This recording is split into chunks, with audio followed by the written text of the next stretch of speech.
हरे कृष्णा दोस्तों। आपके अपने YouTube चैनल पर मैं आपका पूरे दिल से, पूरी आत्मा से हार्दिक स्वागत करता हूँ। इस वीडियो में दी गई सारी जानकारी को मैंने गहरे चिंतन के बाद तैयार किया है। यह वीडियो सिर्फ आपको ज्योतिष के इस गहरे ज्ञान की एक झलक दिखाने और सही दिशा में सोचने के लिए बनाया गया है। कृपया इसे देखकर अपने जीवन का कोई भी बड़ा फैसला न लें। अगर आपको व्यक्तिगत ज्योतिषीय सलाह चाहिए, तो मुझसे या किसी भी अनुभवी और काबिल ज्योतिषी से संपर्क ज़रूर करें, क्योंकि हर कुंडली अपने आप में अनूठी होती है। आज हम उस यात्रा पर निकलते हैं जो बाहर की दुनिया की नहीं, बल्कि हमारे अंदर की दुनिया की है। जब भी हम ज्योतिष की बात करते हैं, तो हमारा ध्यान अक्सर ग्रहों, राशियों, धन, करियर या शादी जैसे विषयों पर चला जाता है। लेकिन हम उस बुनियाद को ही भूल जाते हैं जिस पर हमारी पूरी ज़िंदगी की इमारत खड़ी है। और वो बुनियाद है आपकी कुंडली का पहला घर, जिसे हम लग्न या एसेंडेंट कहते हैं। पहला घर आपकी आत्मा का प्रवेश द्वार। इसे इस तरह समझिए, आपकी आत्मा एक अनंत यात्री है जो कई जन्मों से यात्रा कर रही है। हर जन्म में वो एक नया शरीर, एक नया वाहन चुनती है। पहला घर वही वाहन है। ये आपका भौतिक शरीर है, आपका रंग, आपकी रूपरेखा, आपकी कदकाठी, आपकी सेहत, सब कुछ लग्न से ही तय होता है। अगर आपका लग्न और लग्नेश मजबूत है, तो समझ लीजिए आपको इस जन्म की यात्रा के लिए एक बहुत ही मजबूत और शानदार गाड़ी मिली है। और अगर यह कमज़ोर है, तो गाड़ी में थोड़ी बहुत दिक्कतें आती रहेंगी। लेकिन यह सिर्फ शरीर नहीं है, यह आपकी पहचान है। दुनिया आपको किस नज़र से देखती है, आपकी पहली छाप कैसी पड़ती है, आपका स्वभाव कैसा है, शांत हैं या गुस्सैल, शर्मीले हैं या आत्मविश्वासी, यह सब लग्न ही तय करता है। यह वो मुखौटा है जिसे पहनकर आप इस दुनिया के मंच पर अपना किरदार निभाते हैं। लग्न आपके जीवन का स्टीयरिंग व्हील। अब एक बहुत गहरा राज समझिए। कुंडली के बाकी 11 घर आपकी ज़िंदगी के अलग-अलग पहलू हैं। दूसरा घर धन, चौथा घर सुख, सातवां घर शादी, 10वां घर करियर। ये सब आपकी गाड़ी के अलग-अलग हिस्से हैं। लेकिन उस गाड़ी को चला कौन रहा है? उसे चला रहा है लग्न। आपका लग्न ही आपकी पूरी कुंडली का स्टीयरिंग व्हील है। आपकी बुद्धि, आपकी निर्णय लेने की क्षमता, आपकी इच्छा शक्ति, ये सब लग्न से ही आती है। अगर आपका लग्न मजबूत है, तो आप अपनी ज़िंदगी की गाड़ी को सही दिशा में ले जाएंगे, चाहे रास्ते में कितने भी गड्ढे क्यों ना आए। और अगर लग्न कमज़ोर है, तो गाड़ी बहुत अच्छी होने के बावजूद आप उसे कहीं भी ले जाकर ठोक सकते हैं। इसीलिए पूरी कुंडली का विश्लेषण करने से पहले एक अच्छा ज्योतिषी हमेशा सबसे पहले लग्न की मजबूती को ही देखता है। लग्न और त्रिकोण आपकी किस्मत का कनेक्शन। ज्योतिष में पहले, पांचवें और नौवें घर को त्रिकोण कहा जाता है। ये लक्ष्मी और धर्म के स्थान हैं और कुंडली के सबसे शुभ घर माने जाते हैं। पहला घर स्वयं का है, पांचवां घर बुद्धि और पूर्व पुण्य का है, और नौवां घर भाग्य और धर्म का है। ये तीनों घर आपस में बहुत गहराई से जुड़े हुए हैं। आपका लग्न, आप खुद ही आपके भाग्य, नौवां घर, और आपके पूर्व पुण्य, पांचवां घर को सक्रिय करता है। अगर आपका लग्न मजबूत नहीं है, तो आपकी कुंडली में चाहे कितने भी बड़े बड़े राजयोग क्यों ना बने हों, आप उनका पूरा फल कभी नहीं ले पाएंगे। जैसे आपके बैंक अकाउंट में करोड़ों रुपए हों, लेकिन आपके पास उन्हें निकालने के लिए हस्ताक्षर करने की ताकत ही ना हो। वो ताकत लग्न देता है। लग्न और आपकी चेतना का स्तर। अब चलते हैं और भी ज़्यादा गहराई में। पहला घर सिर्फ आपका शरीर या मन ही नहीं है, यह आपकी चेतना का स्तर भी तय करता है। आपकी सोच कितनी ऊंची है, आपका दुनिया को देखने का नज़रिया कैसा है, आप कितने आध्यात्मिक हैं, ये सब लग्न से पता चलता है। लग्न में बैठे ग्रह या लग्न के स्वामी की स्थिति यह बताती है कि इस जन्म में आपकी आत्मा किस चीज़ का अनुभव करने आई है। अगर लग्नेश चौथे घर में है, तो आप सुख और शांति का अनुभव करने आए हैं। अगर वो 10वें घर में है, तो आप कर्म और सत्ता का अनुभव करने आए हैं। और अगर वो 12वें घर में है, तो आप त्याग और मोक्ष का अनुभव करने आए हैं। आपका लग्न ही आपके इस जन्म का मिशन स्टेटमेंट है। लग्न और स्वास्थ्य एक गहरा संबंध। पहला घर आपके पूरे शरीर का प्रतिनिधित्व करता है, लेकिन खासकर यह आपके सिर, आपके मस्तिष्क और आपकी पूरी जीवनी शक्ति का कारक है। अगर आपका लग्न या लग्नेश पीड़ित है, तो आपको सिर दर्द, माइग्रेन, मानसिक तनाव या आत्मविश्वास में कमी जैसी समस्याएं अक्सर लगी रहती हैं। आपकी उम्र कितनी लंबी होगी, आपकी सेहत कैसी रहेगी, यह सिर्फ 8वें घर से नहीं, बल्कि सबसे पहले लग्न से देखा जाता है। एक मजबूत लग्न आपको हर बीमारी से लड़ने की ताकत और एक लंबी, स्वस्थ ज़िंदगी का वरदान देता है। तो अगली बार जब आप अपनी कुंडली देखें, तो सिर्फ मंगल या शनि को देखकर डरें नहीं। सबसे पहले अपने लग्न को देखें, उसे समझें, उसे मजबूत करें। क्योंकि जब आप मजबूत होंगे, तो आप हर ग्रह की चुनौती का सामना कर सकते हैं और हर अवसर को सफलता में बदल सकते हैं। पहला घर मतलब आप, आपका शरीर, आपकी पहचान, आपकी आत्मा, और लग्नेश मतलब उस घर का मालिक। तो जब मालिक अपने ही घर में पूरे हक से बैठा हो, तो घर मजबूत होगा या कमजोर? जाहिर सी बात है, बहुत ज्यादा मजबूत होगा। ज्योतिष में इस योग को बेहद शुभ और शक्तिशाली माना जाता है। ये आपको जमीन से उठाकर आसमान पर बिठाने की ताकत रखता है। तो सबसे पहली और सबसे बड़ी खूबी जो इनमें होती है, वो है इनका आत्मविश्वास। इनका कॉन्फिडेंस बनावटी नहीं होता, वो इनके अंदर से आता है। ये लोग किसी भी परिस्थिति में घबराते नहीं हैं। इनके चेहरे पर हमेशा एक शांति और एक ठहराव होता है, क्योंकि इन्हें अपनी काबिलियत पर पूरा भरोसा होता है। ये जानते हैं कि चाहे कितनी भी बड़ी मुश्किल क्यों ना आ जाए, ये उससे बाहर निकल ही लेंगे। ये गुण इन्हें जन्म से ही मिलता है। दूसरी सबसे ख़ास बात है इनकी आत्मनिर्भरता। ये लोग सेल्फ मेड होते हैं। इन्हें किसी के सहारे की, किसी की सिफ़ारिश की ज़रूरत नहीं पड़ती। ये अपनी दुनिया खुद बनाते हैं। इन्हें किसी पर निर्भर रहना ज़रा भी पसंद नहीं होता, बल्कि इन्हें इसमें घुटन महसूस होती है। ये वो लोग हैं, जो अंधेरे में किसी और से मोमबत्ती माँगने की बजाय खुद ही आग जलाना सीख लेते हैं। अपनी मेहनत और अपने दम पर ये ज़िंदगी में वो सब कुछ हासिल करते हैं, जिसका ये सपना देखते हैं। अब आते हैं सेहत पर, क्योंकि पहला घर आपके शरीर और आपकी फिजिकल बॉडी का भी है और उसका मालिक वहीं बैठा है, तो वो आपके शरीर के लिए एक सुरक्षा कवच की तरह काम करता है। ऐसे लोगों की सेहत आमतौर पर बहुत अच्छी रहती है। इनकी जीवनी शक्ति यानी विटैलिटी बहुत ज़्यादा होती है। अगर ये कभी बीमार पड़ भी जाएं, तो इनकी रिकवरी बहुत तेज़ होती है। शरीर खुद ब खुद बीमारियों से लड़कर उन्हें हरा देता है। इसीलिए ये लोग अक्सर लंबी उम्र जीते हैं और बुढ़ापे में भी आपको चलते फिरते और एक्टिव दिखेंगे। इनका दिमाग भी बहुत तेज़ और साफ होता है। इनकी सोच में एक गज़ब की क्लैरिटी होती है। ये 10 चीज़ों में उलझे नहीं रहते। ये एक लक्ष्य तय करते हैं और फिर अपनी पूरी ऊर्जा उसी पर लगा देते हैं। इनका फैसला लेने की क्षमता कमाल की होती है। ये ज़्यादा सोचते नहीं हैं, सही फैसला लेते हैं और उस पर टिके रहते हैं। यही वजह है कि ये लोग बहुत अच्छे लीडर, मैनेजर या अपने खुद के बिज़नेस के मालिक बनते हैं, क्योंकि इनके अंदर सही दिशा में आगे बढ़ने की एक कुदरती समझ होती है। समाज में इन्हें नाम और शोहरत बहुत मिलती है। लोग इनकी तरफ आकर्षित होते हैं, इनकी इज़्ज़त करते हैं। और ऐसा क्यों होता है? क्योंकि ये लोग असली होते हैं। ये कोई मुखौटा नहीं पहनते। जैसे वो अंदर से हैं, वैसे ही बाहर से भी होते हैं। इनकी यही सच्चाई और इनका ओरिजिनल होना लोगों को बहुत पसंद आता है। इनका नाम ही इनकी पहचान बन जाता है। लोग कहते हैं कि हाँ, वो इंसान अपनी बात का पक्का है।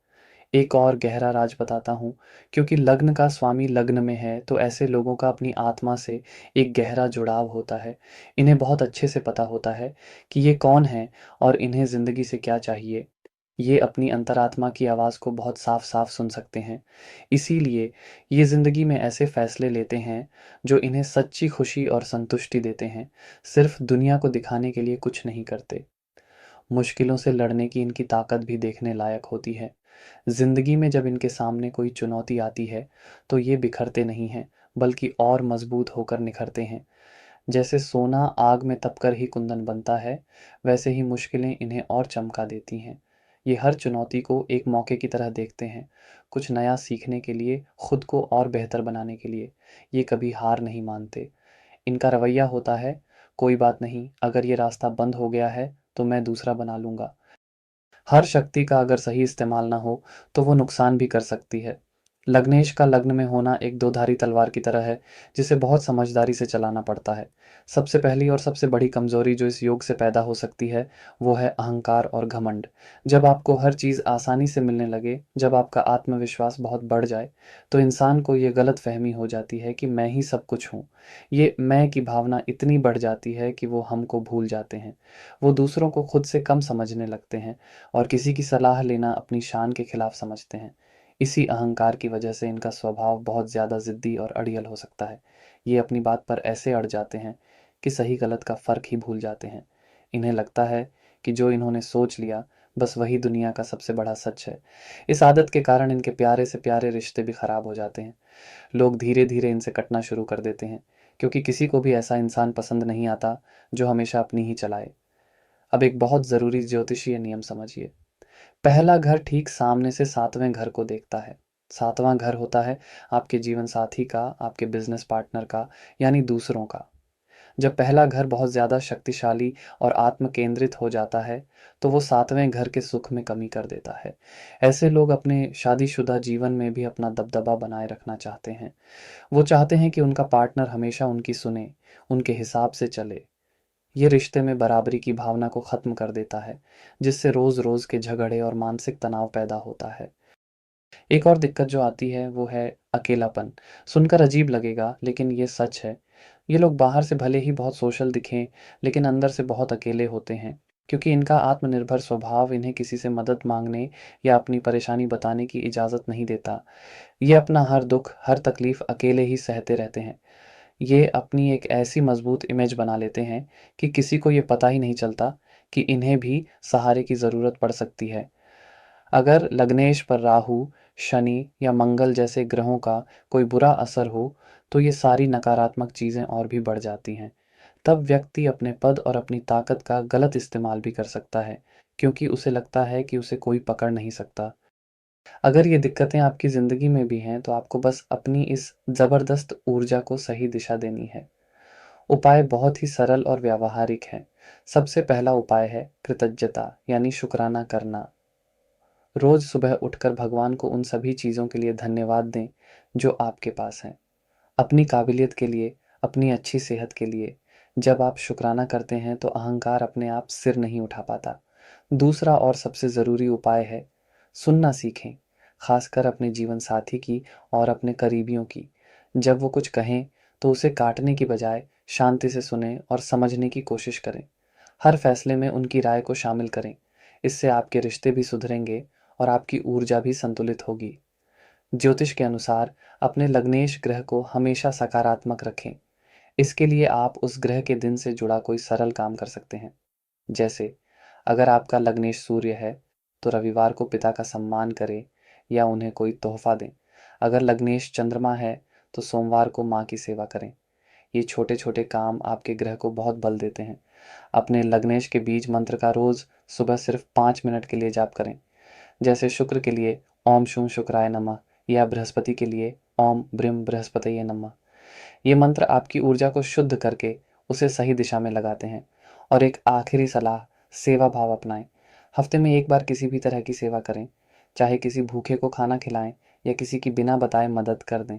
जब आप दूसरों के लिए कुछ करते हैं, तो आपका मैं अपने आप छोटा हो जाता है और आप एक बेहतर इंसान बनते हैं। इन उपायों से आप इस राज्यों का 100% लाभ उठा पाएंगे और एक सफल और सुखी जीवन जी सकेंगे। पहला घर यानी आप खुद, आपकी शख्सियत, आपकी सोच, आपका पूरा जीवन। और दूसरा घर किस चीज़ का है? दूसरा घर है आपके धन का, आपके बैंक बैलेंस का, उन सभी चीज़ों का जिन्हें आप इकट्ठा करते हैं। ये घर है आपके परिवार का, उन लोगों का जिनके साथ आप पले बड़े हैं। और ये घर है आपकी वाणी का, यानी आपकी आवाज़ और आपके बोलने के तरीके का। तो जब आप खुद यानी लग्नेश उठकर धन, परिवार और वाणी के घर में बैठ जाते हैं, तो इसका सीधा सा मतलब है कि आपकी ज़िंदगी की गाड़ी इन्हीं 3 पटरियों पर चलेगी। आपकी पूरी ऊर्जा, आपका पूरा ध्यान ज़िंदगी भर इन्हीं 3 चीज़ों के इर्द-गिर्द घूमता रहेगा। तो चलिए, इसके एक-एक फ़ायदे को गहराई से जानते हैं। सबसे पहली और सबसे बड़ी बात, ऐसे लोग पैसे के मामले में पैदाइशी तौर पर बहुत समझदार होते हैं। इन्हें मनी मैनेजमेंट सिखाना नहीं पड़ता, ये इनके खून में होता है। छोटी उम्र से ही इन्हें पैसे की कीमत पता होती है। ये जानते हैं कि पैसा कैसे कमाना है और उससे भी ज़्यादा ये जानते हैं कि पैसा कैसे बचाना है और उसे कैसे बढ़ाना है। ये लोग फिजूल खर्ची बिल्कुल पसंद नहीं करते। इनके लिए पैसा सिर्फ एक कागज़ का टुकड़ा नहीं, बल्कि सुरक्षा है, सम्मान है और अपने परिवार को एक बेहतर ज़िंदगी देने का ज़रिया है। ये लोग चुंबक की तरह पैसे को अपनी ओर खींचते हैं, क्योंकि इनका पूरा ध्यान ही उसी पर होता है। अब आते हैं दूसरी सबसे खास बात पर, जो है परिवार। ऐसे लोगों के लिए उनका परिवार ही उनकी दुनिया होता है। ये अपने परिवार की जड़ों से बहुत गहराई से जुड़े होते हैं। ये अपने माँ-बाप, भाई-बहनों के लिए कुछ भी कर सकते हैं। ये परिवार को साथ लेकर चलने में यकीन रखते हैं। ये वो इंसान होते हैं जो घर के हर छोटे-बड़े फैसले में शामिल होते हैं, जो सबकी ज़िम्मेदारी अपने कंधों पर उठाने के लिए हमेशा तैयार रहते हैं। परिवार का नाम, परिवार की इज़्ज़त, इनके लिए अपनी इज़्ज़त से भी बढ़कर होती है। ये अपनी मेहनत से ना सिर्फ़ अपना, बल्कि अपने पूरे ख़ानदान का नाम रोशन करते हैं। इन्हें अपने परिवार से बहुत ज़्यादा लगाव और सपोर्ट भी मिलता है। तीसरी कमाल की चीज़ है इनकी वाणी यानी इनकी आवाज़। क्योंकि लग्नेश वाणी के घर में बैठा है तो इनकी बातों में एक वज़न होता है, एक ठहराव होता है। लोग इनकी बातों को बहुत ध्यान से सुनते हैं और उस पर भरोसा करते हैं। इनकी आवाज़ बहुत प्रभावशाली हो सकती है। अगर यहाँ पर बुध या शुक्र जैसा कोई अच्छा ग्रह बैठा हो, तो ये अपनी बातों से ही लोगों का दिल जीत लेते हैं। ये बहुत अच्छे sales person, motivational speaker, teacher, banker या कंसल्टेंट बन सकते हैं। ये अपनी वाणी का इस्तेमाल करके भी बहुत धन कमाते हैं। इनकी कही हुई बातें कई बार सच भी हो जाती हैं, जिसे हम एक तरह की वाक् सिद्धि भी कह सकते हैं। एक और बहुत गहरा गुण इनके अंदर होता है, वो है चीज़ों को सहेज कर रखने की आदत। ये सिर्फ पैसा ही नहीं बल्कि रिश्ते, पुरानी यादें, परिवार की परंपराएं, हर चीज़ को बहुत संभाल कर रखते हैं। ये अपने इतिहास और अपनी विरासत का बहुत सम्मान करते हैं। आपको इनके घर में इनके दादा परदादा की तस्वीरें मिल जाएंगी। ये वो लोग हैं जो अपनी जड़ों को कभी नहीं भूलते, चाहे ज़िंदगी में कितने भी ऊंचे मुकाम पर क्यों ना पहुंच जाएं। इनका स्वभाव बहुत ही प्रैक्टिकल और ज़मीन से जुड़ा हुआ होता है। ये हवाई किले नहीं बनाते, ये सपनों की दुनिया में नहीं जीते। इनके लिए हर चीज़ वास्तविक और ठोस होनी चाहिए। इन्हें ज़िंदगी में सुरक्षा और स्थिरता बहुत पसंद होती है। इसीलिए ये हमेशा ऐसे कामों में हाथ डालते हैं जिनमें जोखिम कम हो और फायदा पक्का हो। ये शेयर बाजार में सट्टेबाजी करने की बजाय जमीन या सोने में निवेश करना ज्यादा पसंद करेंगे। इनकी एक और खूबी है कि ये बहुत अच्छे पोषक होते हैं। ये सिर्फ परिवार का पेट ही नहीं भरते, बल्कि उनका हर तरह से ख्याल रखते हैं। इन्हें अच्छा खाना बनाने और दूसरों को खिलाने का बहुत शौक हो सकता है। क्योंकि दूसरा घर हमारे भोजन का भी होता है, तो ये लोग खाने पीने के बहुत शौकीन होते हैं और इनकी पसंद भी बहुत अच्छी होती है। संक्षेप में कहूँ तो ये वो इंसान हैं जो अपनी मेहनत से एक मजबूत आर्थिक बुनियाद खड़ी करते हैं, अपने परिवार को एक छत के नीचे जोड़ कर रखते हैं और अपनी समझदारी भरी बातों से समाज में सम्मान पाते हैं। ये अपनी ज़िंदगी का हर फैसला अपने परिवार और अपनी आर्थिक सुरक्षा को ध्यान में रखकर ही लेते हैं। जैसा कि आप जानते हैं, हर चीज़ की अति बुरी होती है। जहाँ लग्नेश का दूसरे घर में होना आपको धन और परिवार का सुख देता है, वहीं अगर ये ऊर्जा गलत दिशा में चली जाए या इस पर किसी बुरे ग्रह का असर आ जाए, तो यही गुण आपके लिए सबसे बड़ी परेशानी का कारण भी बन सकते हैं। सबसे पहली और सबसे आम समस्या जो देखी जाती है, वो है हद से ज़्यादा भौतिकवादी हो जाना। यानी ज़िंदगी में पैसा और चीज़ों को ही सब कुछ मान लेना। ये लोग कई बार इतने ज़्यादा पैसे के पीछे भागने लगते हैं कि वो रिश्तों और भावनाओं को नज़रअंदाज कर देते हैं। हर चीज़ को फ़ायदे और नुकसान के तराजू में तौलने लगते हैं। इनकी बातचीत का मुख्य विषय ही पैसा, प्रॉपर्टी और निवेश रह जाता है। ये अपनी और दूसरों की कीमत भी उनके बैंक बैलेंस से आंकने लगते हैं। पैसे से इसी गहरे लगाव के कारण इनके अंदर कंजूसी की आदत भी आ सकती है। ये ज़रूरत की चीज़ों पर भी खर्च करने से पहले 10 बार सोचते हैं। इन्हें हमेशा ये डर लगा रहता है कि कहीं इनका पैसा ख़त्म ना हो जाए। ये डर इन्हें ज़िंदगी का पूरा मज़ा लेने से रोकता है। अब बात करते हैं परिवार की। परिवार से गहरा लगाव बहुत अच्छी बात है, लेकिन कई बार इनका ये लगाव एक तरह के कंट्रोल या दखल अंदाजी में बदल जाता है। इन्हें लगता है कि क्योंकि ये परिवार के लिए इतना कुछ कर रहे हैं, इसलिए घर का हर फैसला इनकी मर्जी से ही होना चाहिए। ये अपने परिवार के सदस्यों की ज़िंदगी को भी कंट्रोल करने की कोशिश कर सकते हैं, जिससे घर में तनाव का माहौल बन जाता है। ये अपनी सोच और अपने संस्कार दूसरों पर थोपने की कोशिश करते हैं, जो खासकर नई पीढ़ी को पसंद नहीं आता। वाणी की बात करें, तो जहाँ एक तरफ इनकी बातें बहुत प्रभावशाली होती हैं, वहीं दूसरी तरफ अगर लग्नेश कोई क्रूर ग्रह जैसे मंगल या शनि हो, तो इनकी ज़बान बहुत कड़वी और सीधी हो सकती है। ये बिना सोचे समझे कुछ भी बोल देते हैं, जो सामने वाले को तीर की तरह चुभ सकता है। इन्हें लगता है कि ये तो बस सच बोल रहे हैं, लेकिन वो ये भूल जाते हैं कि सच बोलने का भी एक तरीका होता है। अपनी इसी आदत की वजह से ये कई बार अपने अच्छे भले रिश्ते खराब कर लेते हैं। इनकी एक और कमज़ोरी होती है कि ये बदलाव को आसानी से स्वीकार नहीं कर पाते, क्योंकि इन्हें स्थिरता पसंद है, इसलिए ये अपनी एक आरामदायक दुनिया बना लेते हैं और उससे बाहर नहीं निकलना चाहते। कोई भी नया विचार, कोई भी नया तरीका इन्हें आसानी से पसंद नहीं आता। ये परंपराओं से इतने बंधे होते हैं कि कई बार समय के साथ आगे नहीं बढ़ पाते, जिसका नुकसान इन्हें अपने करियर में उठाना पड़ सकता है। ये लोग अपनी पहचान को अपने परिवार से इतना ज़्यादा जोड़ लेते हैं कि इनकी अपनी कोई अलग पहचान ही नहीं बन पाती। ये हमेशा यही कहते मिलेंगे कि मैं फलाने का बेटा हूँ या हम उस खानदान से हैं। इस चक्कर में ये अपनी खुद की काबिलियत को पूरी तरह से नहीं खोज पाते। अगर आपको लगता है कि आपकी ज़िंदगी में भी ये परेशानियाँ आ रही हैं, तो घबराने की कोई ज़रूरत नहीं है। ज्योतिष हमें इन ऊर्जाओं को संतुलित करना सिखाता है। उपाय बहुत ही सरल हैं और आपकी सोच से जुड़े हुए हैं। सबसे पहला और सबसे ज़रूरी उपाय है देने की आदत डालना। आप कमाने में तो माहिर हैं, अब थोड़ा बाँटना सीखिए। अपनी कमाई का एक छोटा-सा हिस्सा नियमित रूप से दान करें। सबसे अच्छा दान है अन्नदान। हर हफ्ते या हर महीने किसी ज़रूरतमंद को भोजन कराएं या राशन का सामान दान करें। जब आप देना शुरू करते हैं तो पैसे को लेकर आपकी पकड़ और आपका डर अपने आप कम होने लगता है। दूसरा उपाय अपनी वाणी को शुद्ध करने के लिए है। बोलने से पहले 5 सेकंड रुककर सोचने की आदत डालें। खुद से पूछें कि जो मैं कहने जा रहा हूँ, क्या वो ज़रूरी है? क्या वो किसी का दिल दुखाएगा? इसके साथ ही अपने लग्नेश ग्रह के मंत्र का रोज़ सुबह जाप करें। ये आपकी वाणी में मिठास और सकारात्मकता लाएगा। जैसे अगर लग्नेश बुध है तो ओम बूम बुधाय नमः का जाप करें। परिवार के मामले में कंट्रोल करने की बजाय सलाह देना सीखें। ये समझिए कि परिवार के हर सदस्य की अपनी एक अलग ज़िंदगी और अपनी एक अलग सोच है। उन्हें स्पेस दें, उनकी खुशियों में शामिल हों, लेकिन उनके फैसलों पर हावी ना हों। अपनी सोच को थोड़ा लचीला बनाएं, कुछ नया सीखने की कोशिश करें, कोई नई हॉबी अपनाएं, नई जगहों पर घूमने जाएं। जब आप अपने कंफर्ट जोन से बाहर निकलेंगे, तो बदलाव को लेकर आपका डर खत्म हो जाएगा। और सबसे ज़रूरी उपाय, अपने कुल देवता या कुल देवी की पूजा ज़रूर करें। ये आपके परिवार की रक्षा भी करेंगे और परिवार को लेकर आपकी सोच को भी संतुलित रखेंगे। उनसे प्रार्थना करें कि वो आपको इतनी समझ दें कि आप अपने परिवार को जोड़कर रख सकें, उन पर बोझ ना बनें।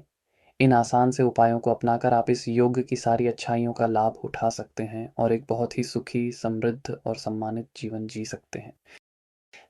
अब ये तीसरा घर क्या है? तीसरा घर है आपके पराक्रम का, आपकी हिम्मत का, आपके साहस का। ये घर है आपके कम्युनिकेशन का, यानी आप कैसे बात करते हैं, कैसे लिखते हैं, कैसे अपनी बात दुनिया के सामने रखते हैं। ये घर है आपके हाथों का, आपकी स्किल्स का, उस हुनर का जो आपके हाथों में है। ये घर है आपके छोटे भाई-बहनों का, आपके पड़ोसियों का, छोटी-छोटी यात्राओं का और आपके शौकों का। तो ज़रा सोचिए, जब आप खुद लग्नेश अपनी पूरी ऊर्जा लेकर हिम्मत, मेहनत और कम्युनिकेशन के घर में बैठ गए, तो आपकी ज़िंदगी कैसी होगी? आपकी पहचान ही आपका एक्शन बन जाती है। आप वो नहीं हैं जो आप सोचते हैं, आप वो हैं जो आप करते हैं। ये लोग सेल्फ मेड की सबसे बड़ी मिसाल होते हैं। चलिए, अब इसके एक-एक हीरे जैसे गुण को गहराई से समझते हैं। सबसे पहली और सबसे ज़बरदस्त चीज़ जो इनके अंदर होती है वो है असीम साहस। ये वो लोग नहीं हैं जो लहरों को देखकर किनारे पर खड़े रहते हैं। ये वो लोग हैं जो नाव उठाकर समंदर में उतर जाते हैं। इनके लिए ज़िंदगी एक एडवेंचर है। रिस्क लेना, नई चुनौतियों का सामना करना, ये इनके स्वभाव में होता है। जहाँ बाकी लोग डर कर पीछे हट जाते हैं, इनकी कहानी वहीं से शुरू होती है। ये ज़िंदगी में जो कुछ भी पाते हैं, वो इन्हें किसी ने थाली में सजा कर नहीं दिया होता। वो इन्होंने अपनी हिम्मत और अपनी मेहनत से कमाया होता है। अब आते हैं इनके दूसरे सबसे बड़े हथियार पर, इनकी कम्युनिकेशन स्किल्स। क्योंकि लग्नेश खुद कम्युनिकेशन के घर में बैठा है, तो ये लोग अपनी बात को रखने में माहिर होते हैं। इनका दिमाग बहुत तेज़ चलता है और ये शब्दों के जादूगर होते हैं। ये सिर्फ बोलते नहीं हैं, ये अपनी बातों से प्रभाव डालते हैं। इनकी लिखने की क्षमता भी कमाल की हो सकती है। यही वजह है कि ऐसे लोग media, journalism, marketing, advertising, sales, public relation या सोशल मीडिया के क्षेत्र में बहुत नाम कमाते हैं। ये अपनी आवाज़ या अपनी कलम को ही अपनी ताकत बना लेते हैं और उसी से दुनिया जीतते हैं। तीसरी अद्भुत बात है इनका हुनरमंद होना। तीसरा घर हमारे हाथों का होता है। जब लग्नेश यहाँ आता है तो व्यक्ति के हाथों में कोई ना कोई कमाल का हुनर ज़रूर देता है। ये बहुत अच्छे संगीतकार हो सकते हैं जो कोई इंस्ट्रूमेंट बजाते हों, बहुत अच्छे लेखक हो सकते हैं, बेहतरीन पेंटर, सर्जन, मैकेनिक या कोई भी ऐसा काम करने वाले हो सकते हैं जिसमें हाथों की बारीकी और कलाकारी की ज़रूरत हो। ये लोग खाली बैठना पसंद नहीं करते। ये हमेशा अपने हाथों से कुछ न कुछ नया रचते रहते हैं, कुछ नया बनाते रहते हैं। इनकी एक और बहुत बड़ी खूबी है, इनकी सीखने की कभी न ख़त्म होने वाली इच्छा। तीसरा घर हमारी जिज्ञासा का भी होता है। ये लोग ज्ञान के भूखे होते हैं। इन्हें नई-नई चीज़ें सीखना, नई जानकारी इकट्ठा करना, नई जगहों पर घूमना बहुत पसंद होता है। इनका दिमाग कभी बूढ़ा नहीं होता। ये आपको 70 साल की उम्र में भी कोई नई भाषा सीखते हुए या कोई नया सॉफ्टवेयर चलाते हुए मिल सकते हैं। ज़िंदगी भर ये एक स्टूडेंट बने रहते हैं और यही आदत इन्हें हमेशा दूसरों से 4 कदम आगे रखती है। इनका अपने छोटे भाई-बहनों के साथ भी एक बहुत ही गहरा और मज़बूत रिश्ता होता है। ये अपने भाई-बहनों के लिए एक दोस्त, एक गाइड और एक रक्षक की तरह होते हैं। उनकी ज़िंदगी में इनका बहुत अहम रोल होता है और ये उनके लिए किसी भी हद तक जा सकते हैं। कई बार तो ये अपने भाई-बहनों के साथ मिलकर कोई बिज़नेस या कोई काम भी शुरू करते हैं और उसमें बहुत सफल होते हैं। अब बात करते हैं एक ऐसे गुण की जो इन्हें आज के ज़माने का सुपरस्टार बनाता है और वो है इनकी मार्केटिंग की समझ। ये लोग पैदाइशी मार्केटर होते हैं। इन्हें पता है कि अपनी चीज़ या अपनी बात को लोगों के सामने कैसे रखना है। ये खुद को बहुत अच्छे से ब्रांड कर सकते हैं। ये अपने हुनर को बेचना जानते हैं। अगर इनके पास 1 रुपये की चीज़ है, तो ये अपनी कम्युनिकेशन स्किल से उसे 10 रुपये का बनाकर बेच सकते हैं। ये क्षमता इन्हें बिज़नेस और व्यापार में बहुत ऊँचाइयों तक ले जाती है। ये लोग शारीरिक रूप से भी बहुत एक्टिव और फुर्तीले होते हैं। इन्हें जिम जाना, दौड़ना, कोई स्पोर्ट्स खेलना बहुत पसंद होता है। इनकी ऊर्जा इतनी ज़्यादा होती है कि अगर ये उसे सही दिशा में न लगाएँ, तो ये बेचैन हो जाते हैं। इसलिए फ़िज़िकल एक्टिविटी इनके लिए दवा की तरह काम करती है। संक्षेप में कहूँ तो ये वो इंसान हैं जो अपनी हिम्मत से अपना रास्ता बनाते हैं, अपनी बातों से दुनिया को अपना बना लेते हैं, अपने हुनर से अपनी पहचान गढ़ते हैं और अपनी कभी न ख़त्म होने वाली ऊर्जा से ज़िंदगी में हमेशा आगे बढ़ते रहते हैं। सफलता इनके पीछे भागती है क्योंकि ये कभी एक जगह रुकते ही नहीं हैं। लग्नेश का तीसरे घर में होना आपको एक सुपरफ़ास्ट गाड़ी तो देता है, लेकिन अगर आपने इसे सँभालना नहीं सीखा, तो यही ऊर्जा आपके लिए कई मुश्किलें खड़ी कर सकती है। सबसे पहली और सबसे बड़ी चुनौती जो इनके सामने आती है, वो है हद से ज़्यादा बेचैनी और अस्थिरता। इनके अंदर ऊर्जा का एक समंदर होता है और अगर उसे सही किनारा ना मिले तो वो तबाही मचा सकता है। ये लोग एक चीज़ पर ज़्यादा देर तक टिक नहीं पाते। आज एक काम शुरू किया, 2 महीने बाद उससे बोर हो गए, फिर कुछ और नया शुरू कर दिया। ये कई नावों में एक साथ पैर रखने की कोशिश करते हैं और नतीजा ये होता है कि किसी भी मंजिल तक नहीं पहुंच पाते। इनकी ज़िंदगी में शुरुआत तो बहुत होती है, लेकिन अंत बहुत कम चीज़ों का होता है। इनका साहस अगर गलत दिशा में चला जाए, तो दुस्साहस और लापरवाही बन जाता है। ये बिना सोचे समझे ऐसे जोखिम उठा लेते हैं, जिनके परिणाम बहुत भयानक हो सकते हैं, चाहे वो पैसों का मामला हो, रिश्तों का या अपनी सेहत का। देखा जाएगा वाला इनका रवैया इन्हें कई बार बड़ी मुसीबत में डाल देता है। ये लोग बहुत ज़्यादा आवेगी हो सकते हैं, यानी बिना परिणाम की चिंता किए तुरंत एक्शन ले लेते हैं और बाद में पछताते हैं। अब आते हैं कम्युनिकेशन पर। जहाँ इनकी वाणी इनका सबसे बड़ा हथियार है, वहीं अगर इस पर किसी बुरे ग्रह का असर हो, तो यही ज़बान इनकी सबसे बड़ी दुश्मन बन जाती है। ये बहुत ज़्यादा टीआरके करने वाले या बहस करने वाले हो सकते हैं। अपनी बात को सही साबित करने के लिए ये किसी भी हद तक जा सकते हैं। इनकी बातों में घमंड और मुझे सब पता है वाली भावना झलक सकती है। ये अपनी तेज़ ज़बान से अनजाने में ही लोगों का दिल दुखा देते हैं, जिससे इनके अच्छे भले रिश्ते भी खराब हो जाते हैं।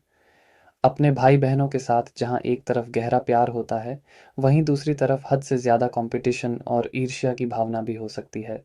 ये हमेशा खुद को अपने भाई-बहनों से बेहतर साबित करने की कोशिश में लगे रह सकते हैं, जिससे घर का माहौल खराब होता है।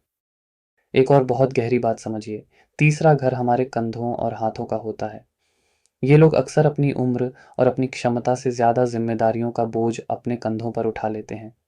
ये हर किसी की मदद करने के लिए दौड़ पड़ते हैं, हर किसी का काम अपने सिर ले लेते हैं और इस चक्कर में ये खुद पर इतना ज़्यादा दबाव बना लेते हैं कि इन्हें स्ट्रेस, एंग्ज़ायटी और कंधे-गर्दन में दर्द जैसी समस्याएँ होने लगती हैं।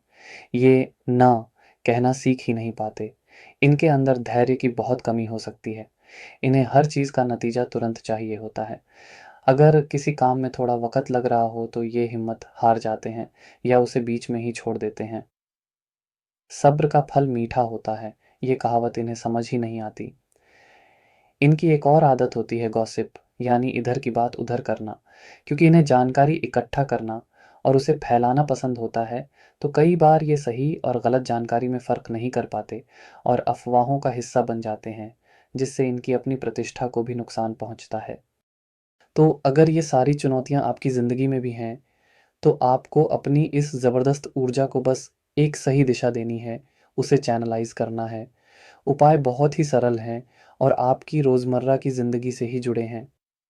सबसे पहला और सबसे ज़रूरी उपाय है अपनी ऊर्जा को स्थिर करना। इसके लिए मेडिटेशन और प्राणायाम से बेहतर कुछ भी नहीं है। रोज़ सुबह सिर्फ 10 मिनट के लिए अनुलोम-विलोम प्राणायाम करें। ये आपके बेचैन मन को शांत करेगा और आपकी सोचने-समझने की शक्ति को बढ़ाएगा। दूसरा उपाय है लिखने की आदत डालना। एक डायरी बनाएँ और रोज़ रात को सोने से पहले अपने दिन भर के विचार, अपने लक्ष्य, अपनी परेशानियाँ, सब कुछ उसमें लिखें। जब आप लिखते हैं तो आपके दिमाग में चल रही उथल-पुथल शांत हो जाती है और आपको अपने विचारों में एक स्पष्टता मिलती है। अपनी कम्युनिकेशन को बेहतर बनाने के लिए बोलने से ज़्यादा सुनना शुरू करें। किसी भी बातचीत में सामने वाले की पूरी बात खत्म होने का इंतज़ार करें और जब बोलें तो मीठा और धीरे बोलें। इसके लिए आप बुध ग्रह के मंत्र ओम बूम बुधाय नमः का रोज़ जाप कर सकते हैं, क्योंकि बुध वाणी का कारक है। कोई एक हुनर या हॉबी चुनें और ये संकल्प लें कि आप उसे पूरा सीखेंगे, बीच में नहीं छोड़ेंगे। चाहे वो गिटार बजाना हो, पेंटिंग करना हो या कोई भाषा सीखना हो। जब आप एक चीज़ को पूरा करते हैं, तो आपका आत्मविश्वास बढ़ता है और आपकी भटकने की आदत कम होती है। अपने भाई-बहनों के साथ अपने रिश्ते को बेहतर बनाने के लिए उन्हें बिना किसी वजह के कोई छोटा-सा तोहफ़ा दें। उनके साथ बैठकर पुरानी अच्छी यादें ताज़ा करें। कंपटीशन की भावना को प्यार में बदलें और सबसे ज़रूरी उपाय, कोई भी बड़ा फैसला लेने से पहले कम से कम 24 घंटे का समय ज़रूर लें। उस पर किसी भरोसेमंद दोस्त या बड़े बुजुर्ग से सलाह लें। ये एक छोटा सा नियम आपको बहुत सारी बड़ी गलतियों से बचा लेगा। इन उपायों को अपनाकर आप अपनी इस हिम्मत और ऊर्जा को अपनी सबसे बड़ी ताकत बना सकते हैं और ज़िंदगी के हर मैदान में जीत हासिल कर सकते हैं। ज्योतिष में चौथे घर को सुख स्थान कहा जाता है। ये घर है आपकी माँ का, ये घर है आपके अपने घर का, आपकी ज़मीन का, आपकी प्रॉपर्टी का, ये घर है आपकी गाड़ी का, यानी आपके वाहन का। और सबसे बढ़कर ये घर है आपके मन की शांति का, आपकी आंतरिक खुशी का, आपके इमोशनल सुकून का। तो अब आप खुद कल्पना कीजिए, जब आपकी पूरी पहचान, आपका पूरा वजूद, लग्नेश, उठकर सुख, शांति, माँ और घर के भाव में बैठ जाए, तो आपकी ज़िंदगी का केंद्र क्या होगा? आपकी ज़िंदगी का हर तार इन्हीं चीज़ों से जुड़ा होगा। आपकी हर खुशी, हर सपना, हर कोशिश इन्हीं के इर्द-गिर्द घूमेगी। ये लोग बाहर की दुनिया की चकाचौंध के पीछे नहीं भागते। ये अपनी छोटी-सी दुनिया में ही अपनी जन्नत ढूँढ लेते हैं। चलिए, अब इस खूबसूरत प्लेसमेंट के एक-एक मोती को पिरोते हैं।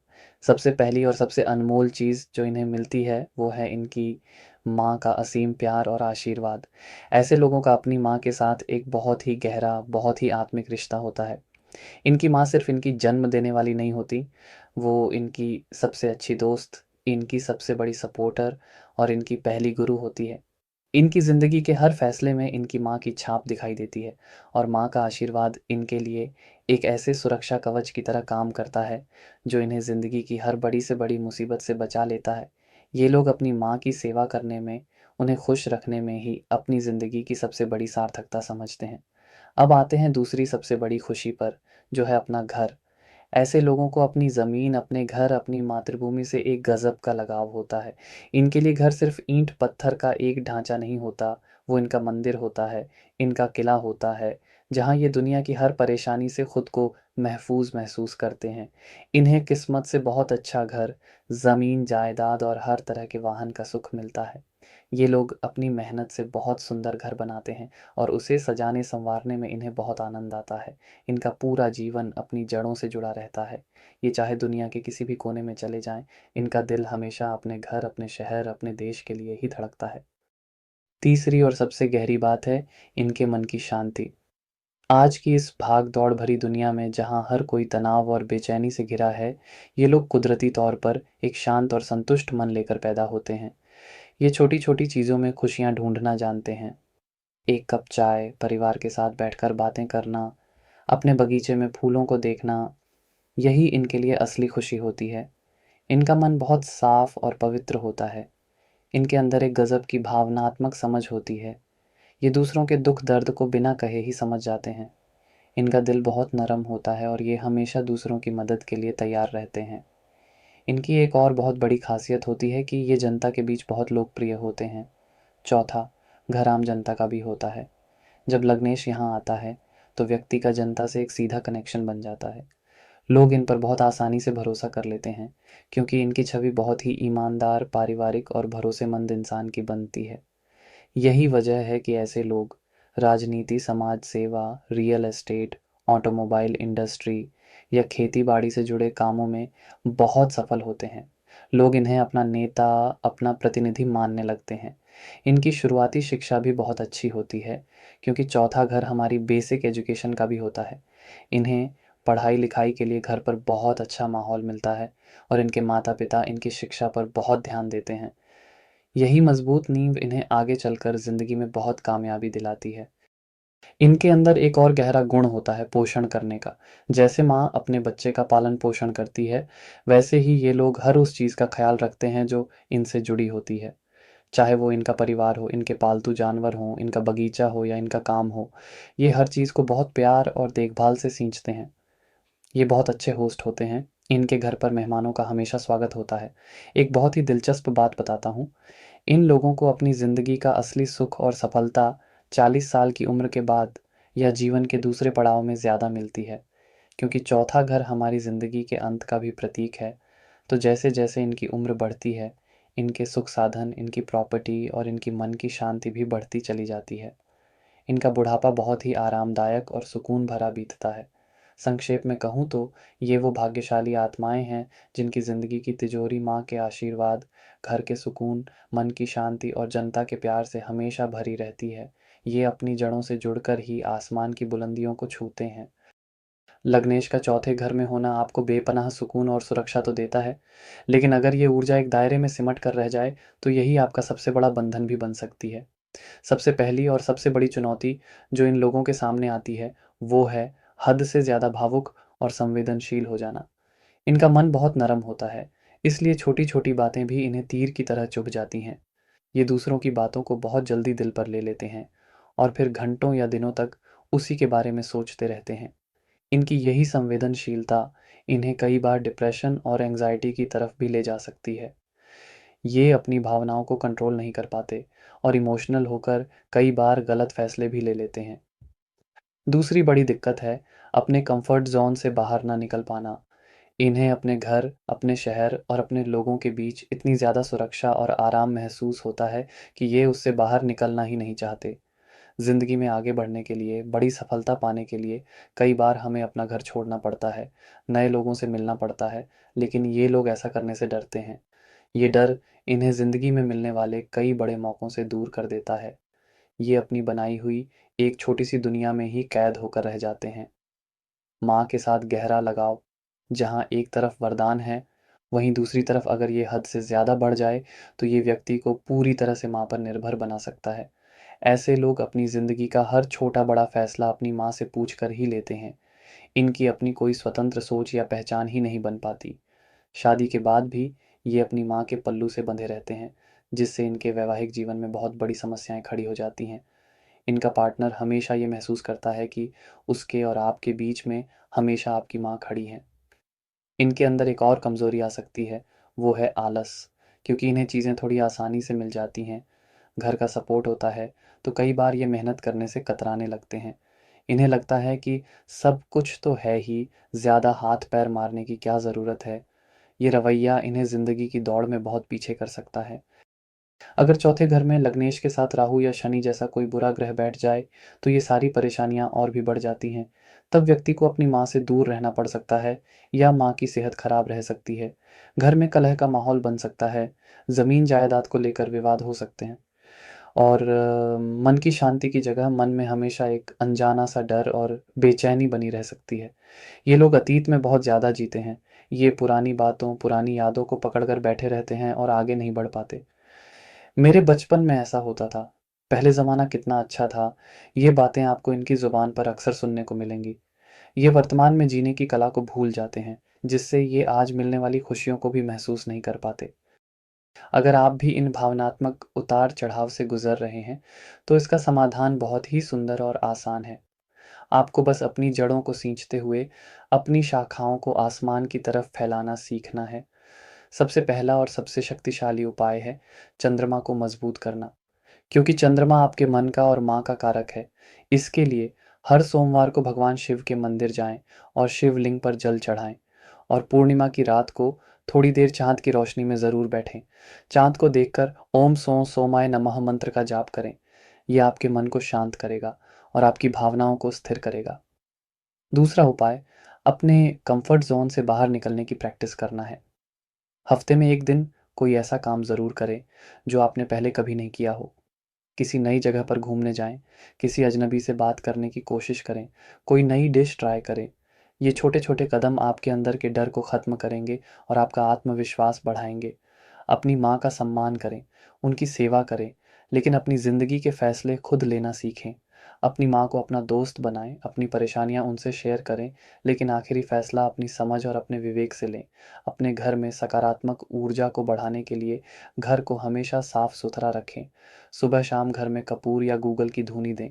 अपने घर में एक छोटा-सा मंदिर ज़रूर बनाएँ और रोज़ वहाँ 5 मिनट के लिए ज़रूर बैठें। और सबसे ज़रूरी उपाय, वर्तमान में जीना सीखें। इसके लिए माइंडफुलनेस की प्रैक्टिस करें। जब आप खाना खा रहे हैं, तो सिर्फ खाने पर ध्यान दें। जब आप चल रहे हैं, तो सिर्फ अपने कदमों को महसूस करें। ये आदत आपको अतीत की यादों और भविष्य की चिंताओं से निकालकर आज के इस खूबसूरत पल में ले आएगी। इन उपायों को अपनाकर आप इस अद्भुत योग का पूरा लाभ उठा सकते हैं और एक ऐसा जीवन जी सकते हैं, जो बाहर से सफल और अंदर से सुकून भरा हो। ज्योतिष में 5वें घर को त्रिकोण भाव कहा जाता है, जो लक्ष्मी का स्थान है और इसे कुंडली का सबसे शुभ घरों में से एक माना जाता है। ये घर है आपकी बुद्धि का, आपकी इंटेलिजेंस का। ये घर है आपकी शिक्षा का, खासकर आपकी उच्च शिक्षा और ज्ञान का। ये घर है आपकी रचनात्मकता का, आपकी कला का, आपके शौक का। ये घर है आपके प्रेम संबंधों का, आपके रोमांस का। ये घर है आपके बच्चों का और सबसे महत्वपूर्ण, ये घर है आपके पूर्व पुण्य का, यानी आपके पिछले जन्मों के अच्छे कर्मों का फल। तो अब आप बस एक पल के लिए रुक कर सोचिए, जब आप खुद, लग्नेश, अपनी पूरी ऊर्जा लेकर बुद्धि, कला, प्रेम, संतान और भाग्य के घर में बैठ जाते हैं, तो आपकी ज़िंदगी कैसी होगी? आपकी ज़िंदगी एक कैनवास की तरह होगी, जिस पर आप अपनी बुद्धि और रचनात्मकता के रंगों से हर दिन एक नई और खूबसूरत पेंटिंग बनाएँगे। ये लोग ज़िंदगी को एक गंभीर समस्या की तरह नहीं, बल्कि एक खेल की तरह जीते हैं और इसे पूरी तरह से एन्जॉय करते हैं। चलिए, अब इस राजयोग के एक-एक पहलू को और गहराई से समझते हैं। सबसे पहली और सबसे चमकदार चीज़ जो इनके पास होती है, वो है इनकी प्रखर बुद्धि और सीखने की अद्भुत क्षमता। इनका दिमाग किसी मशीन की तरह तेज़ चलता है। ये किसी भी मुश्किल से मुश्किल विषय को बहुत आसानी से समझ लेते हैं। इनकी तर्क शक्ति और विश्लेषण करने की क्षमता कमाल की होती है। ये सिर्फ किताबी कीड़े नहीं होते, बल्कि इनकी बुद्धि बहुत ही रचनात्मक और मौलिक होती है। ये चीज़ों को एक अलग नज़रिए से देखते हैं और ऐसे समाधान ढूँढ निकालते हैं, जिनके बारे में किसी ने सोचा भी नहीं होता। यही वजह है कि ये लोग पढ़ाई-लिखाई, रिसर्च, कंसल्टेंसी, फाइनेंस या किसी भी ऐसे क्षेत्र में जहाँ दिमाग का भरपूर इस्तेमाल होता है, बहुत नाम कमाते हैं। अब आते हैं इनके दूसरे सबसे बड़े वरदान पर, जो है इनकी रचनात्मकता। 5वां घर हमारी क्रिएटिविटी का मंच है। जब लग्नेश इस मंच पर आकर बैठता है, तो व्यक्ति के अंदर कोई ना कोई कलात्मक प्रतिभा ज़रूर जन्म लेती है। ये बहुत अच्छे एक्टर, सिंगर, डांसर, लेखक, डायरेक्टर, पेंटर या किसी भी तरह के कलाकार बन सकते हैं। इनके लिए कला सिर्फ एक शौक नहीं होती, वो इनकी आत्मा की अभिव्यक्ति होती है। ये अपनी कला के ज़रिए ही दुनिया से बात करते हैं। इनका अंदाज़, इनके बात करने का तरीका, इनके कपड़े पहनने का स्टाइल, हर चीज़ में आपको एक कलात्मक झलक दिखाई देगी। ये ज़िंदगी को भी एक कला की तरह ही जीते हैं, पूरी खूबसूरती और पूरे जुनून के साथ। तीसरी, सबसे खूबसूरत बात है इनका प्रेम और रोमांस से भरा दिल। 5वां घर हमारे दिल का, हमारे प्रेम संबंधों का होता है। ऐसे लोग बहुत ही रोमांटिक और प्यारे स्वभाव के होते हैं। प्यार करना और प्यार पाना इनकी ज़िंदगी का एक बहुत ज़रूरी हिस्सा होता है। इनका दिल हमेशा जवान रहता है। ये अपने पार्टनर के प्रति बहुत वफ़ादार और समर्पित होते हैं और अपने प्यार का इज़हार करने में कभी पीछे नहीं हटते। इनकी लव लाइफ अक्सर बहुत ही यादगार और रोमांचक होती है। ये वो लोग हैं जो प्यार में जीना और प्यार में मरना जानते हैं। चौथी और सबसे भाग्यशाली बात है इनके बच्चे। पांचवा घर संतान का भी होता है। ऐसे लोगों को बहुत ही भाग्यशाली, बुद्धिमान और आज्ञाकारी संतान का सुख मिलता है। इनके बच्चे न सिर्फ इनके बुढ़ापे का सहारा बनते हैं, बल्कि समाज में इनका नाम भी रोशन करते हैं। इनका अपने बच्चों के साथ एक दोस्ती का रिश्ता होता है। ये अपने बच्चों के साथ खेलते हैं, उनके शौक में उनका साथ देते हैं और उन्हें एक आज़ाद और रचनात्मक माहौल में पालते हैं। कई बार तो इनके बच्चे ही इनके लिए लकी चार्म साबित होते हैं और उनके जन्म के बाद इनकी ज़िंदगी में बड़ी तरक्की होती है। अब बात करते हैं एक ऐसे गहरे राज की जो इन्हें दूसरों से बिल्कुल अलग बनाता है। वो है इनका पूर्व पुण्य। पांचवा घर हमारे पिछले जन्मों के अच्छे कर्मों का फल होता है। जब लग्नेश यहाँ होता है तो इसका मतलब है कि आप अपने साथ पिछले जन्मों का एक बहुत बड़ा पुण्य का खजाना लेकर पैदा हुए हैं। इसी वजह से इन्हें ज़िंदगी में कई चीज़ें बिना ज़्यादा मेहनत किए ही मिल जाती हैं। इन्हें सही समय पर सही मौके मिलते हैं, सही लोग इनकी मदद के लिए आ जाते हैं और बड़ी बड़ी मुसीबतों से ये आसानी से बाहर निकल आते हैं। लोग इसे किस्मत कहते हैं, लेकिन ज्योतिष इसे पूर्व पुण्य का फल कहता है। इनकी एक और बहुत बड़ी खासियत होती है जोखिम लेने की क्षमता, खासकर आर्थिक मामलों में। पांचवां घर शेयर बाजार, सट्टा और अचानक धन लाभ का भी होता है। अपनी तेज बुद्धि और अच्छी किस्मत के दम पर ये लोग इन क्षेत्रों में बहुत पैसा कमा सकते हैं। इनकी सिक्स्थ सेंस यानी भविष्य को भांपने की शक्ति बहुत तेज होती है, जो इन्हें सही निवेश करने में मदद करती है। इनका स्वभाव बहुत ही हंसमुख, चंचल और जिंदा दिल होता है। ये किसी भी महफिल की जान होते हैं। लोग इनकी कंपनी को बहुत पसंद करते हैं, क्योंकि ये हमेशा सकारात्मक ऊर्जा और खुशी फैलाते हैं। इनका दिल एक बच्चे की तरह मासूम और साफ होता है। संक्षेप में कहूँ तो ये वो भाग्यशाली लोग हैं जिनकी बुद्धि ही उनकी सबसे बड़ी दौलत है, जिनकी कला ही उनकी पहचान है, जिनका प्यार ही उनकी ताकत है और जिनके अच्छे कर्म ही उनका सुरक्षा कवच है। ये ज़िंदगी को एक जश्न की तरह जीते हैं और दूसरों को भी जीना सिखाते हैं। जहाँ लग्नेश का पांचवें घर में होना आपको एक कलाकार का दिल और एक ज्ञानी का दिमाग देता है, वहीं अगर इस ऊर्जा का संतुलन बिगड़ जाए तो यही गुण आपके लिए परेशानियों का कारण भी बन सकते हैं। सबसे पहली और सबसे आम समस्या जो आती है वो है जिंदगी को लेकर एक गैर गंभीर रवैया। क्योंकि ये लोग ज़िंदगी को एक खेल की तरह देखते हैं, इसलिए कई बार ये अपनी ज़िम्मेदारियों को लेकर बहुत लापरवाह हो जाते हैं। इन्हें मेहनत करने से ज़्यादा मौज-मस्ती करना पसंद होता है। ये आज में इतना ज़्यादा जीते हैं कि अपने भविष्य के लिए प्लानिंग करना ही भूल जाते हैं। ये रवैया इनके करियर और आर्थिक जीवन में बड़ी अस्थिरता ला सकता है। इनकी बुद्धि जहाँ एक तरफ वरदान है, वहीं दूसरी तरफ अगर इस पर राहु जैसे ग्रह का प्रभाव हो, तो यही बुद्धि बहुत ज़्यादा धूर्त और चालाक भी हो सकती है। ये अपनी तेज़ बुद्धि का इस्तेमाल दूसरों को धोखा देने, शॉर्टकट से पैसा कमाने या अनैतिक कामों में कर सकते हैं। ये अपनी बातों के जाल में किसी को भी आसानी से फंसा सकते हैं। अब बात करते हैं प्रेम संबंधों की। इनका रोमांटिक स्वभाव कई बार इन्हें एक से ज़्यादा रिश्तों की तरफ आकर्षित कर सकता है। इनके लिए प्यार एक रोमांच की तरह होता है और जैसे ही एक रिश्ते से रोमांच खत्म होता है, ये दूसरे की तरफ बढ़ सकते हैं। अगर ये अपनी भावनाओं पर काबू न रखें, तो ये बेवफ़ाई और रिश्तों में धोखे का कारण बन सकता है, जिससे इनकी अपनी सामाजिक प्रतिष्ठा को भी बहुत नुकसान पहुँचता है। इनकी जोखिम लेने की आदत अगर बिना सोचे-समझे की जाए, तो इन्हें बहुत बड़ा आर्थिक नुकसान भी पहुँचा सकती है। शेयर बाज़ार या सट्टेबाज़ी में रातों-रात अमीर बनने के चक्कर में ये अपनी सारी जमा पूँजी भी गँवा सकते हैं। इन्हें लगता है कि इनकी किस्मत हमेशा इनका साथ देगी, लेकिन ऐसा हर बार नहीं होता। इनके अंदर एक और कमज़ोरी आ सकती है, वो है अहंकार। अपनी तेज़ बुद्धि और कलात्मक प्रतिभा के कारण इनके मन में ये भावना आ सकती है कि मैं दूसरों से बेहतर हूँ। ये दूसरों की सलाह सुनना बंद कर देते हैं और अपनी ही बुद्धि को सर्वश्रेष्ठ मानने लगते हैं।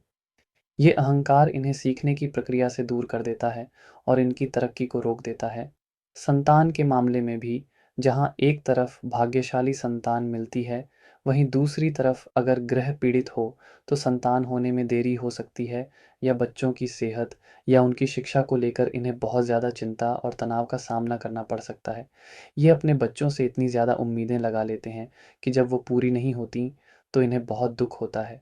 ये लोग अक्सर अपनी हॉबी और अपने पैशन में इतने खो जाते हैं कि अपनी असल दुनिया की ज़िम्मेदारियों जैसे कि नौकरी या घर परिवार को नज़रअंदाज करने लगते हैं। ये अपने सपनों की दुनिया में जीना ज़्यादा पसंद करते हैं। अगर आप भी अपनी ज़िंदगी में इन उतार-चढ़ावों को महसूस कर रहे हैं, तो इसका समाधान बहुत ही सुंदर और रचनात्मक है। आपको बस अपनी इस अद्भुत ऊर्जा को एक सही मंच और एक सही दिशा देनी है। सबसे पहला और सबसे शक्तिशाली उपाय है अपने इष्ट देव की उपासना करना। 5वां, घर हमारे इष्ट देव का भी होता है।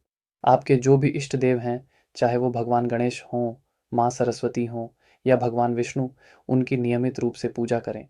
उनके मंत्र का जाप करें। जब आप अपने इष्ट से जुड़ते हैं, तो आपकी बुद्धि भटकती नहीं है, वो सही रास्ते पर चलती है। दूसरा उपाय है अपनी रचनात्मकता को एक अनुशासित तरीके से व्यक्त करना। अगर आपको लिखना पसंद है, तो रोज़ एक पेज लिखने का नियम बनाएँ। अगर आपको गाना पसंद है, तो रोज़ आधा घंटा रियाज़ करें। जब आप अपनी कला को अनुशासन में बाँधते हैं, तो वो सिर्फ़ एक शौक नहीं रहती, वो आपकी ताकत बन जाती है। अपनी बुद्धि और ज्ञान का इस्तेमाल दूसरों की मदद के लिए करें। बच्चों को मुफ्त में पढ़ाएँ, किसी को सही सलाह दें या अपने ज्ञान को लेख या वीडियो के माध्यम से लोगों तक पहुँचाएँ। जब आप अपना ज्ञान बाँटते हैं, तो वो और भी ज़्यादा बढ़ता है और आपका अहंकार भी काबू में रहता है। आर्थिक जोखिम लेने से पहले किसी विशेषज्ञ की सलाह ज़रूर लें।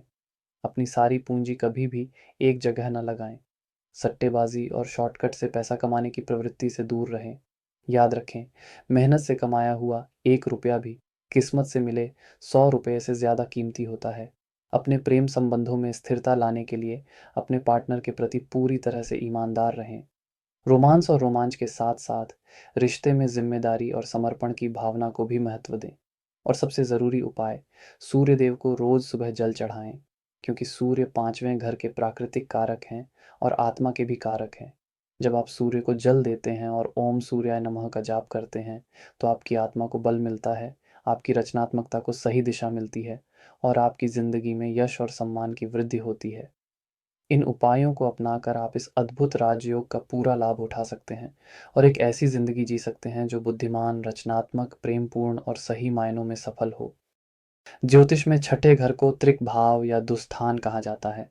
ये घर है रोगों का, कर्ज का, शत्रुओं का, मुकद्दमों का, प्रतियोगिताओं का और रोज़मर्रा की मेहनत और संघर्ष का। इसे सुनकर शायद आपको थोड़ा डर लगे, लेकिन सिक्के का दूसरा पहलू भी है। यही छठा घर आपकी नौकरी का है, आपकी सेवा भावना का है, आपकी बीमारियों से लड़ने की ताकत का है और आपके दुश्मनों पर जीत हासिल करने का भी है। तो जब आप खुद, लग्नेश, अपनी पूरी पहचान लेकर संघर्ष, सेवा और जीत के मैदान में उतर जाते हैं, तो आपकी ज़िंदगी कैसी होगी?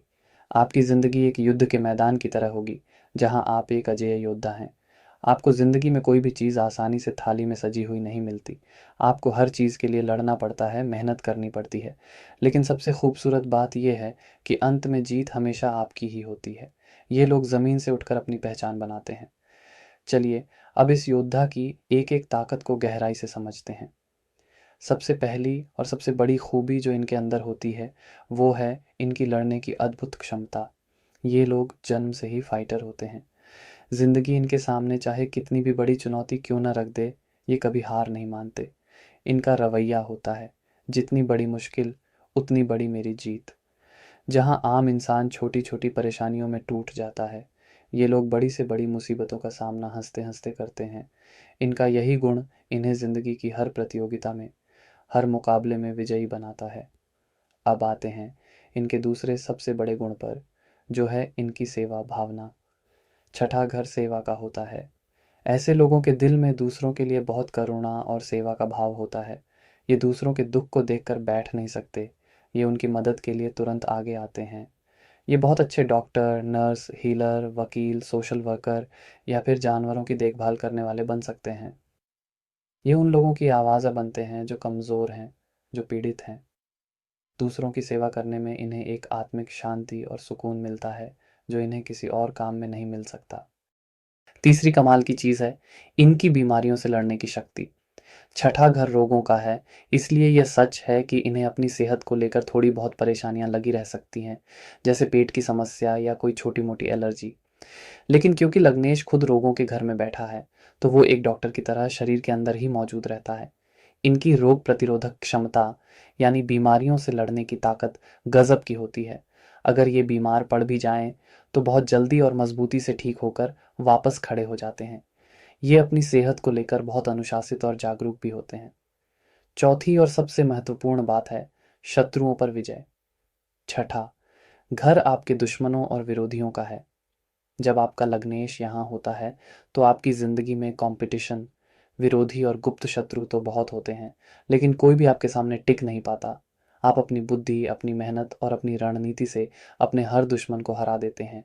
ये लोग बहुत अच्छे वकील, पुलिस ऑफिसर, सेना के जवान या किसी भी तरह के कॉम्पिटिटिव एग्ज़ाम में बहुत सफल होते हैं।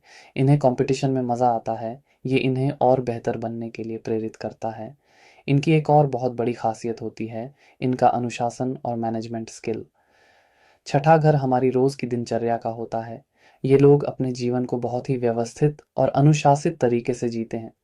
सुबह उठने से लेकर रात को सोने तक इनका हर काम समय पर होता है। ये बहुत अच्छे मैनेजर होते हैं क्योंकि ये चीज़ों को बहुत बारीकी से मैनेज करना जानते हैं। ये किसी भी बड़ी समस्या को छोटे-छोटे हिस्सों में तोड़कर उसे आसानी से हल कर लेते हैं। अब एक बहुत गहरा राज समझिए, छठा घर उपचय भाव भी होता है, जिसका मतलब है चल समय के साथ बढ़ने वाला। तो इस घर में बैठे ग्रह का फल शुरुआत में थोड़ा संघर्ष देता है, लेकिन जैसे-जैसे आपकी उम्र बढ़ती है, खासकर 30-35 साल के बाद आपकी सफलता, आपकी ताकत और आपका सम्मान भी बढ़ता चला जाता है। इनकी ज़िंदगी का ग्राफ हमेशा ऊपर की तरफ जाता है। ये लोग नौकरी में बहुत ज़्यादा सफल होते हैं। बिज़नेस से ज़्यादा इन्हें एक स्थिर नौकरी पसंद आती है, जहाँ ये अपनी मेहनत और लगन से धीरे-धीरे टॉप पोज़ीशन तक पहुँचते हैं। ये अपने काम के प्रति बहुत ईमानदार और समर्पित होते हैं और एक दिलचस्प बात, इन्हें अपने मामा या मौसी यानी माँ के परिवार की तरफ से बहुत मदद और लगाव मिलता है, क्योंकि छठा घर ज्योतिष में मामा का घर भी माना जाता है। संक्षेप में कहूँ तो, ये वो असली हीरो हैं जो शोर नहीं मचाते, बल्कि चुपचाप अपना काम करते हैं। ये वो योद्धा हैं जो मुश्किलों को अपनी ढाल बनाते हैं, सेवा को अपना धर्म बनाते हैं और अपनी मेहनत से हर लड़ाई जीतते हैं। ये अपनी कहानी संघर्ष की स्याही से लिखते हैं, जो आने वाली पीढ़ियों के लिए प्रेरणा बनती है।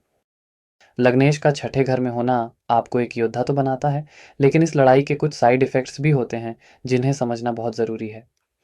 सबसे पहली और सबसे आम समस्या जो इनकी ज़िंदगी में आती है, वो है लगातार बना रहने वाला संघर्ष और तनाव। इनकी ज़िंदगी में आराम के पल बहुत कम होते हैं। एक मुश्किल ख़त्म होती है, तो दूसरी दरवाज़े पर खड़ी रहती है। इन्हें हमेशा किसी न किसी चीज़ के लिए लड़ना पड़ता है। कभी अपनी सेहत के लिए, कभी अपने काम के लिए, कभी अपने रिश्तों के लिए। ये लगातार बना रहने वाला तनाव इनके मानसिक और शारीरिक स्वास्थ्य पर बहुत बुरा असर डाल सकता है। ये हमेशा एक फ़ाइट मोड में रहते हैं, जिससे ये कभी भी पूरी तरह से रिलैक्स नहीं हो पाते। दूसरी बड़ी दिक्कत है इनकी सेहत। हालाँकि इनकी बीमारियों से लड़ने की ताकत अच्छी होती है, लेकिन छठा घर रोगों का घर है, इसलिए इन्हें कोई न कोई छोटी-बड़ी स्वास्थ्य समस्या लगी ही रहती है। खासकर पेट, पाचन तंत्र, आंतों या किडनी से जुड़ी समस्याएँ इन्हें परेशान कर सकती हैं। इन्हें अपनी सेहत को कभी भी हल्के में नहीं लेना चाहिए। एक छोटी-सी लापरवाही भी बड़ी बीमारी का रूप ले सकती है। अब बात करते हैं शत्रुओं की। ये सच है कि ये अपने दुश्मनों पर जीत हासिल करते हैं, लेकिन इनकी ज़िंदगी में दुश्मनों की कभी कमी नहीं होती। इनके सरल और सेवाभावी स्वभाव का लोग अक्सर गलत फ़ायदा उठाते हैं। इनके अपने ही लोग, इनके सहकर्मी या दोस्त, इनकी तरक्की से जलकर इनके खिलाफ साजिशें रच सकते हैं। इन्हें हमेशा पीठ पीछे छुरा घोंपने वालों से सावधान रहना पड़ता है। इनकी ज़िंदगी का एक बड़ा हिस्सा दूसरों की बनाई हुई समस्याओं को सुलझाने में ही निकल जाता है। इनकी एक और कमज़ोरी होती है, हद से ज़्यादा आलोचनात्मक स्वभाव। छठा घर कमियां निकालने और विश्लेषण करने का है। ये लोग हर चीज़ में परफेक्शन ढूंढते हैं। ये खुद के प्रति तो बहुत कठोर होते ही हैं, साथ ही दूसरों के काम में भी बहुत जल्दी गलतियां निकाल लेते हैं। इनकी ये आदत लोगों को इनसे दूर कर सकती है। लोग इन्हें हमेशा शिकायत करने वाला या नुक्स निकालने वाला इंसान समझ सकते हैं। कर्ज की समस्या भी इन्हें परेशान कर सकती है। छठा घर कर्ज का भी होता है। हालांकि ये लोग दूसरों की मदद के लिए या कोई अच्छा काम करने के लिए ही कर्ज लेते हैं, लेकिन कई बार परिस्थितियां ऐसी बन जाती हैं कि उस कर्ज को चुकाना इनके लिए एक बहुत बड़ा बोझ बन जाता है। अगर लग्नेश छठे घर में पीड़ित हो, यानी किसी बुरे ग्रह के साथ हो या उस पर बुरी नज़र हो, तो व्यक्ति को अपमान, बदनामी और कानूनी मुकदमों का भी सामना करना पड़ सकता है। उसे अपनी ही नौकरी में बहुत ज़्यादा राजनीति और परेशानियों का सामना करना पड़ता है। ये लोग दूसरों की सेवा में इतने ज़्यादा डूब जाते हैं कि ये खुद का ख्याल रखना ही भूल जाते हैं। ये अपने परिवार, अपनी खुशियों और अपनी ज़रूरतों को हमेशा बाद में रखते हैं। ये सबके लिए तो बहुत कुछ करते हैं, लेकिन जब इन्हें किसी की ज़रूरत होती है, तो ये अक्सर खुद को अकेला पाते हैं।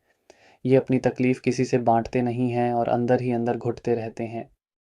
ज्योतिष हमें वही रणनीति बताता है। उपाय बहुत ही सरल है और आपकी ज़िंदगी को एक नई दिशा दे सकते हैं।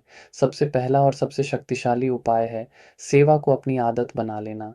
आप दूसरों की जितनी निस्वार्थ सेवा करेंगे, आपका छठा घर उतना ही मजबूत और सकारात्मक होता जाएगा।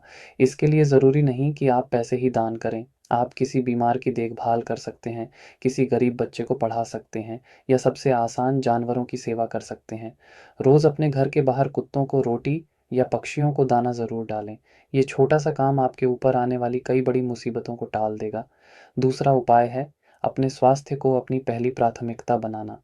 एक अनुशासित दिनचर्या का पालन करें।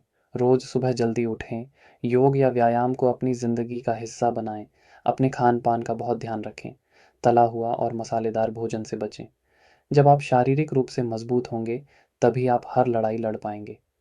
तीसरा और बहुत ज़रूरी उपाय है अपने शत्रुओं और विरोधियों को माफ़ करना सीखना। उनसे लड़ने में अपनी ऊर्जा बर्बाद न करें। याद रखें, आपका सबसे बड़ा दुश्मन आपके बाहर नहीं, आपके अंदर का गुस्सा और नफ़रत है। इसके लिए रोज़ रात को सोने से पहले हनुमान चालीसा का पाठ ज़रूर करें। हनुमान जी संकट मोचन हैं। वो आपके हर शत्रु और हर संकट से आपकी रक्षा करेंगे। अपने आलोचनात्मक स्वभाव को बदलने के लिए हर चीज़ में कमी निकालने की बजाय अच्छाई ढूंढने की कोशिश करें। रोज़ 3 ऐसी चीज़ों के लिए भगवान को धन्यवाद दें जो आपके पास हैं। ये ग्रैटिट्यूड प्रैक्टिस आपकी सोच को नकारात्मक से सकारात्मक बना देगी। कर्ज लेने से बचें। अपनी चादर देखकर ही पैर पसारें। अगर कर्ज लेना बहुत ज़रूरी हो तो उसे चुकाने की पूरी प्लानिंग पहले से कर लें। और सबसे आखिर में खुद के लिए भी थोड़ा वक़्त निकालें। अपनी हॉबी को समय दें, संगीत सुनें, प्रकृति के बीच जाएँ। हमेशा याद रखें, आप दूसरों की सेवा तभी कर सकते हैं, जब आप खुद अंदर से खुश और स्वस्थ होंगे। इन उपायों को अपनाकर आप अपने संघर्ष को ही अपनी सबसे बड़ी सफलता में बदल सकते हैं और दुनिया के लिए एक सच्ची मिसाल कायम कर सकते हैं। ज्योतिष में 7वें घर को केंद्र भाव कहा जाता है, जो कुंडली का एक बहुत ही मजबूत स्तंभ है। ये घर है आपके जीवन साथी का, आपकी शादी का। ये घर है आपकी हर तरह की पार्टनरशिप का, चाहे वो बिजनेस पार्टनरशिप हो या कोई और लीगल एग्रीमेंट। ये घर है समाज का, आम जनता का, उन लोगों का जिनसे आप रोज मिलते जुलते हैं। और सबसे महत्वपूर्ण बात, पहला घर अगर आप हैं तो 7वां घर आपसे अलग बाकी पूरी दुनिया है।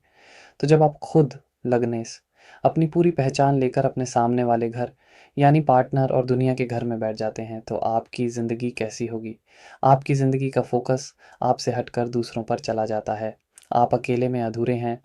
आपको पूरा होने के लिए हमेशा एक साथी, एक पार्टनर, एक सहयोगी की ज़रूरत महसूस होती है। आपकी पहचान आपके जीवन साथी या आपके बिजनेस पार्टनर से बहुत गहराई से जुड़ जाती है। लोग आपको आपके नाम से कम और आपके पार्टनर के साथ जोड़कर ज़्यादा जानते हैं। चलिए, अब इस अनोखी स्थिति के एक-एक पहलू को गहराई से समझते हैं। सबसे पहली और सबसे बड़ी बात, ऐसे लोगों के लिए उनका रिश्ता, उनकी शादी, ज़िंदगी की सबसे बड़ी प्राथमिकता होती है। ये लोग बहुत ही समर्पित और प्यार करने वाले पार्टनर साबित होते हैं।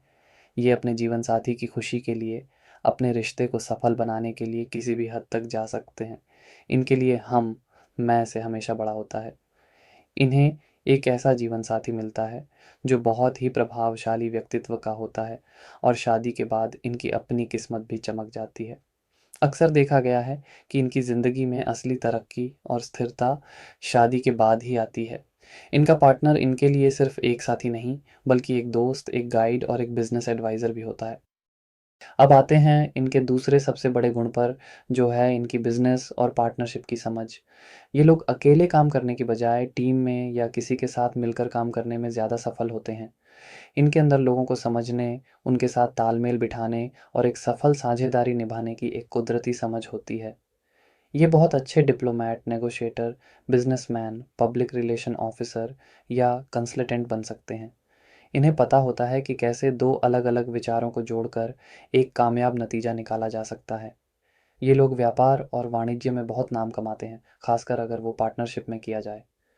तीसरी कमाल की चीज़ है इनकी सामाजिक लोकप्रियता। 7वां घर आम जनता का है। जब लग्नेश यहाँ होता है तो व्यक्ति लोगों के बीच बहुत पसंद किया जाता है। इनके अंदर एक नैसर्गिक आकर्षण होता है। लोग इनकी तरफ खींचे चले आते हैं। ये बहुत ही मिलनसार और सामाजिक होते हैं। इन्हें लोगों से मिलना जुलना, बातें करना बहुत पसंद होता है। इनका पब्लिक डील करने का तरीका बहुत अच्छा होता है, जिसकी वजह से ये राजनीति, सेल्स, मार्केटिंग या किसी भी ऐसे प्रोफ़ेशन में जहाँ जनता से सीधा संपर्क होता है, बहुत कामयाब होते हैं। इनकी एक और बहुत बड़ी ख़ासियत होती है, न्याय और संतुलन की भावना। 7वां घर तुला राशि का प्राकृतिक घर है, जिसका प्रतीक है तराजू। इसलिए इन लोगों के अंदर सही और गलत को लेकर एक बहुत मजबूत भावना होती है। ये हमेशा संतुलन और सामंजस्य बनाने की कोशिश करते हैं। ये किसी भी लड़ाई झगड़े में एक अच्छे मध्यस्थ की भूमिका निभाते हैं और दोनों पक्षों को सुनकर एक न्यायपूर्ण समाधान निकालते हैं। ये कभी किसी के साथ नाइंसाफ़ी नहीं होने देते। अब एक बहुत गहरा राज समझिए। 7वां घर विदेश यात्रा और विदेश में बसने का भी होता है। जब लग्नेश का संबंध 7वें घर से बनता है, तो व्यक्ति को अपने जन्म स्थान से दूर या विदेश में जाकर ज़्यादा सफलता और प्रसिद्धि मिलती है। शादी के बाद विदेश जाने या वहाँ बसने के योग भी बहुत प्रबल हो जाते हैं। ये लोग अपने व्यक्तित्व को लेकर बहुत सजग होते हैं। इन्हें अच्छा दिखना, अच्छे कपड़े पहनना और समाज में अपनी एक अच्छी छवि बनाए रखना बहुत पसंद होता है। ये हमेशा इस बात का ध्यान रखते हैं कि लोग इनके बारे में क्या सोच रहे हैं। संक्षेप में कहूँ तो ये वो लोग हैं जिनकी पहचान उनके रिश्तों से बनती है। ये एक बेहतरीन जीवन साथी, एक भरोसेमंद बिजनेस पार्टनर और एक लोकप्रिय सामाजिक व्यक्ति होते हैं। ये अकेले में एक बूंद की तरह हैं, लेकिन जब ये अपने पार्टनर या समाज से मिलते हैं, तो एक सागर बन जाते हैं। इनकी सफलता का राज दूसरों के साथ जुड़ने और मिलकर आगे बढ़ने में ही छिपा होता है। लग्नेश का 7वें घर में होना आपको रिश्तों का बादशाह तो बनाता है, लेकिन अगर इस निर्भरता का संतुलन बिगड़ जाए, तो यही आपकी सबसे बड़ी कमज़ोरी भी बन सकती है। सबसे पहली और सबसे आम समस्या जो इनकी ज़िंदगी में आती है, वो है अपनी खुद की पहचान खो देना। ये दूसरों को, खासकर अपने पार्टनर को खुश करने में इतने ज़्यादा डूब जाते हैं कि ये भूल ही जाते हैं कि ये खुद क्या हैं, इनकी अपनी क्या पसंद-नापसंद है, इनके अपने क्या सपने हैं। इनकी पूरी दुनिया इनके पार्टनर के इर्द-गिर्द सिमट कर रह जाती है। अगर किसी वजह से वो रिश्ता टूट जाए या वो पार्टनर इनकी ज़िंदगी से चला जाए, तो इन्हें लगता है जैसे इनका अपना वजूद ही ख़त्म हो गया है। ये बहुत ज़्यादा सह-निर्भर यानी को-डिपेंडेंट हो सकते हैं। दूसरी बड़ी दिक्कत है दूसरों पर हद से ज़्यादा निर्भरता। ये लोग अकेले कोई भी बड़ा फैसला लेने से डरते हैं। इन्हें हमेशा किसी न किसी की सलाह या सहारे की ज़रूरत पड़ती है। ये आत्मविश्वास की कमी का भी संकेत हो सकता है। ये हमेशा दूसरों से वैलिडेशन यानी स्वीकृति मांगते रहते हैं। क्या मैं सही लग रहा हूँ? क्या मेरा ये फैसला ठीक है? ये सवाल इनकी ज़िंदगी का हिस्सा बन जाते हैं। ये आदत इन्हें ज़िंदगी में लीडर बनने से रोकती है। अब बात करते हैं शादी और रिश्तों की। जहाँ एक तरफ इन्हें बहुत अच्छा पार्टनर मिलता है, वहीं दूसरी तरफ क्योंकि इनका पूरा फ़ोकस ही पार्टनर पर होता है, तो इनकी उम्मीदें भी बहुत ज़्यादा बढ़ जाती हैं। जब इनका पार्टनर इनकी उम्मीदों पर खरा नहीं उतरता, तो इन्हें बहुत गहरी निराशा और दुःख होता है। 7वां घर एक मारक स्थान भी होता है, इसलिए अगर लग्नेश यहाँ पीड़ित हो, तो व्यक्ति के वैवाहिक जीवन में बहुत ज़्यादा उतार-चढ़ाव, तनाव और यहाँ तक कि अलगाव की स्थिति भी बन सकती है। पार्टनर की सेहत को लेकर भी इन्हें बहुत चिंताएँ लगी रह सकती हैं। इनके अंदर एक और कमज़ोरी आ सकती है, वो है लोगों को खुश करने की आदत, सम पीपल प्लीज़र। ये हर किसी को खुश रखना चाहते हैं और इस चक्कर में ये कभी किसी को नहीं कह पाते। लोग इनके इस स्वभाव का बहुत गलत फ़ायदा उठाते हैं। ये अपनी ज़रूरतों को मारकर दूसरों की ख्वाहिशें पूरी करते रहते हैं और बदले में इन्हें अक्सर धोखा और निराशा ही मिलती है। अगर लग्नेश 7वें घर में शनि या मंगल जैसे किसी क्रूर ग्रह के प्रभाव में हो, तो व्यक्ति अपने रिश्ते में बहुत ज़्यादा डोमिनेटिंग या कंट्रोलिंग हो सकता है। वो अपने पार्टनर की हर गतिविधि पर नज़र रखना चाहता है, जिससे रिश्ते में घुटन पैदा होने लगती है। या फिर इन्हें एक ऐसा पार्टनर मिल सकता है, जो इन्हें डोमिनेट करे। इनकी एक और आदत होती है, अपनी छवि को लेकर हद से ज़्यादा चिंतित रहना। लोग क्या कहेंगे? यह डर इनके हर फैसले पर हावी रहता है। इस डर की वजह से ये कई बार वो काम नहीं कर पाते जो ये असल में करना चाहते हैं। ये अपनी असली भावनाओं को छिपाकर दुनिया के सामने एक नकली मुखौटा पहनकर जीते हैं। अगर आप भी रिश्तों के इस जाल में खुद को उलझा हुआ महसूस कर रहे हैं, तो इसका समाधान बहुत ही सुंदर है। आपको दूसरों से प्यार करना नहीं छोड़ना है, बस उस प्यार में खुद को खोने से बचाना है। सबसे पहला और सबसे शक्तिशाली उपाय है आत्म प्रेम, सेल्फ लव का अभ्यास करना। रोज सुबह शीशे के सामने खड़े होकर 2 मिनट के लिए खुद से कहें, मैं खुद से प्यार करता हूँ, मैं जैसा भी हूँ बहुत अच्छा हूँ, मुझे किसी और की स्वीकृति की ज़रूरत नहीं है। इसके साथ ही अपने लिए समय निकालें। हफ्ते में 1 दिन कुछ ऐसा करें जो सिर्फ़ आपको खुशी देता हो, जिसमें आपका पार्टनर शामिल ना हो। अपनी कोई हॉबी पूरी करें, अकेले घूमने जाएँ या अपनी पसंद की कोई फ़िल्म देखें। दूसरा उपाय है भगवान शिव और माता पार्वती की एक साथ पूजा करना। शिव पार्वती एक आदर्श दंपति का प्रतीक है। रोज सुबह ओम उमा महेश्वराभ्यां नमः मंत्र का जाप करें। यह मंत्र आपके वैवाहिक जीवन में संतुलन और प्रेम लाएगा और आपको रिश्तों को सही नजरिए से देखने की समझ देगा। अपने आत्मविश्वास को बढ़ाने के लिए छोटे छोटे फैसले खुद लेना शुरू करें। अपने दिन की प्लानिंग खुद करें। अपने लिए कपड़े खुद चुनें। हर छोटी बात के लिए दूसरों पर निर्भर रहना बंद करें। जब आप छोटे फैसले खुद लेना सीख जाएंगे, तो बड़े फैसले लेने का आत्मविश्वास भी अपने आप आ जाएगा। न कहना सीखें। यह शुरुआत में मुश्किल लगेगा, लेकिन यह बहुत ज़रूरी है। अगर आप कोई काम नहीं करना चाहते या किसी की बात से सहमत नहीं हैं, तो उसे सम्मान के साथ मना कर दें। याद रखें, आप हर किसी को खुश नहीं कर सकते। और सबसे ज़रूरी उपाय, अपने लग्नेश ग्रह को मजबूत करें।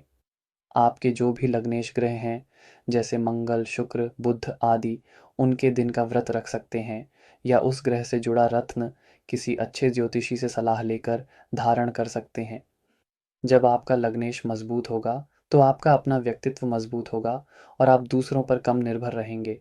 इन उपायों को अपनाकर आप एक संतुलित और खुशहाल जीवन जी सकते हैं, जहां आप दूसरों से भी प्यार करें और सबसे बढ़कर खुद से भी प्यार करें। ज्योतिष में 8वें घर को त्रिक भाव या दुस्थान कहा जाता है। इसे मृत्यु का घर, आयु का घर, अचानक होने वाली घटनाओं का घर, गहरे रहस्यों का घर और छिपे हुए ज्ञान का घर माना जाता है। ये घर है ट्रांसफॉर्मेशन का, यानी रूपांतरण का। ये घर है सर्जरी का, रिसर्च का और उन सभी चीज़ों का जो सतह के नीचे छिपी हुई हैं। ये घर है दूसरों के धन का, जैसे कि विरासत, बीमा या आपके जीवन साथी का पैसा। तो जब आप खुद लग्नेश अपनी पूरी पहचान लेकर इस रहस्य, बदलाव और गहराई के घर में उतर जाते हैं, तो आपकी ज़िंदगी कैसी होगी? आपकी ज़िंदगी किसी शांत नदी की तरह नहीं, बल्कि एक ऐसे ज्वालामुखी की तरह होगी, जो बाहर से शांत दिखता है, लेकिन जिसके अंदर हमेशा कुछ न कुछ उबलता रहता है। आपकी ज़िंदगी में अचानक होने वाले उतार-चढ़ाव बहुत आते हैं। आप वो इंसान होते हैं जो बार-बार राख से फ़ीनिक्स पक्षी की तरह फिर से जन्म लेता है। चलिए, अब इस रहस्यमयी स्थिति के छिपे हुए खजानों को एक-एक करके खोजते हैं। सबसे पहली और सबसे बड़ी ताकत जो इनके पास होती है, वो है इनकी अद्भुत सिक्स्थ सेंस और अंतर्ज्ञान की शक्ति। ये लोग चीज़ों को सिर्फ आँखों से नहीं देखते, ये उन्हें महसूस करते हैं। ये किसी भी इंसान के चेहरे के पीछे छिपे उसके असली इरादों को बहुत आसानी से भांप लेते हैं। इन्हें आने वाली घटनाओं का पहले से ही आभास हो जाता है। इनकी कही हुई बातें अक्सर सच साबित होती हैं। इनकी यही शक्ति इन्हें दूसरों से बिल्कुल अलग बनाती है।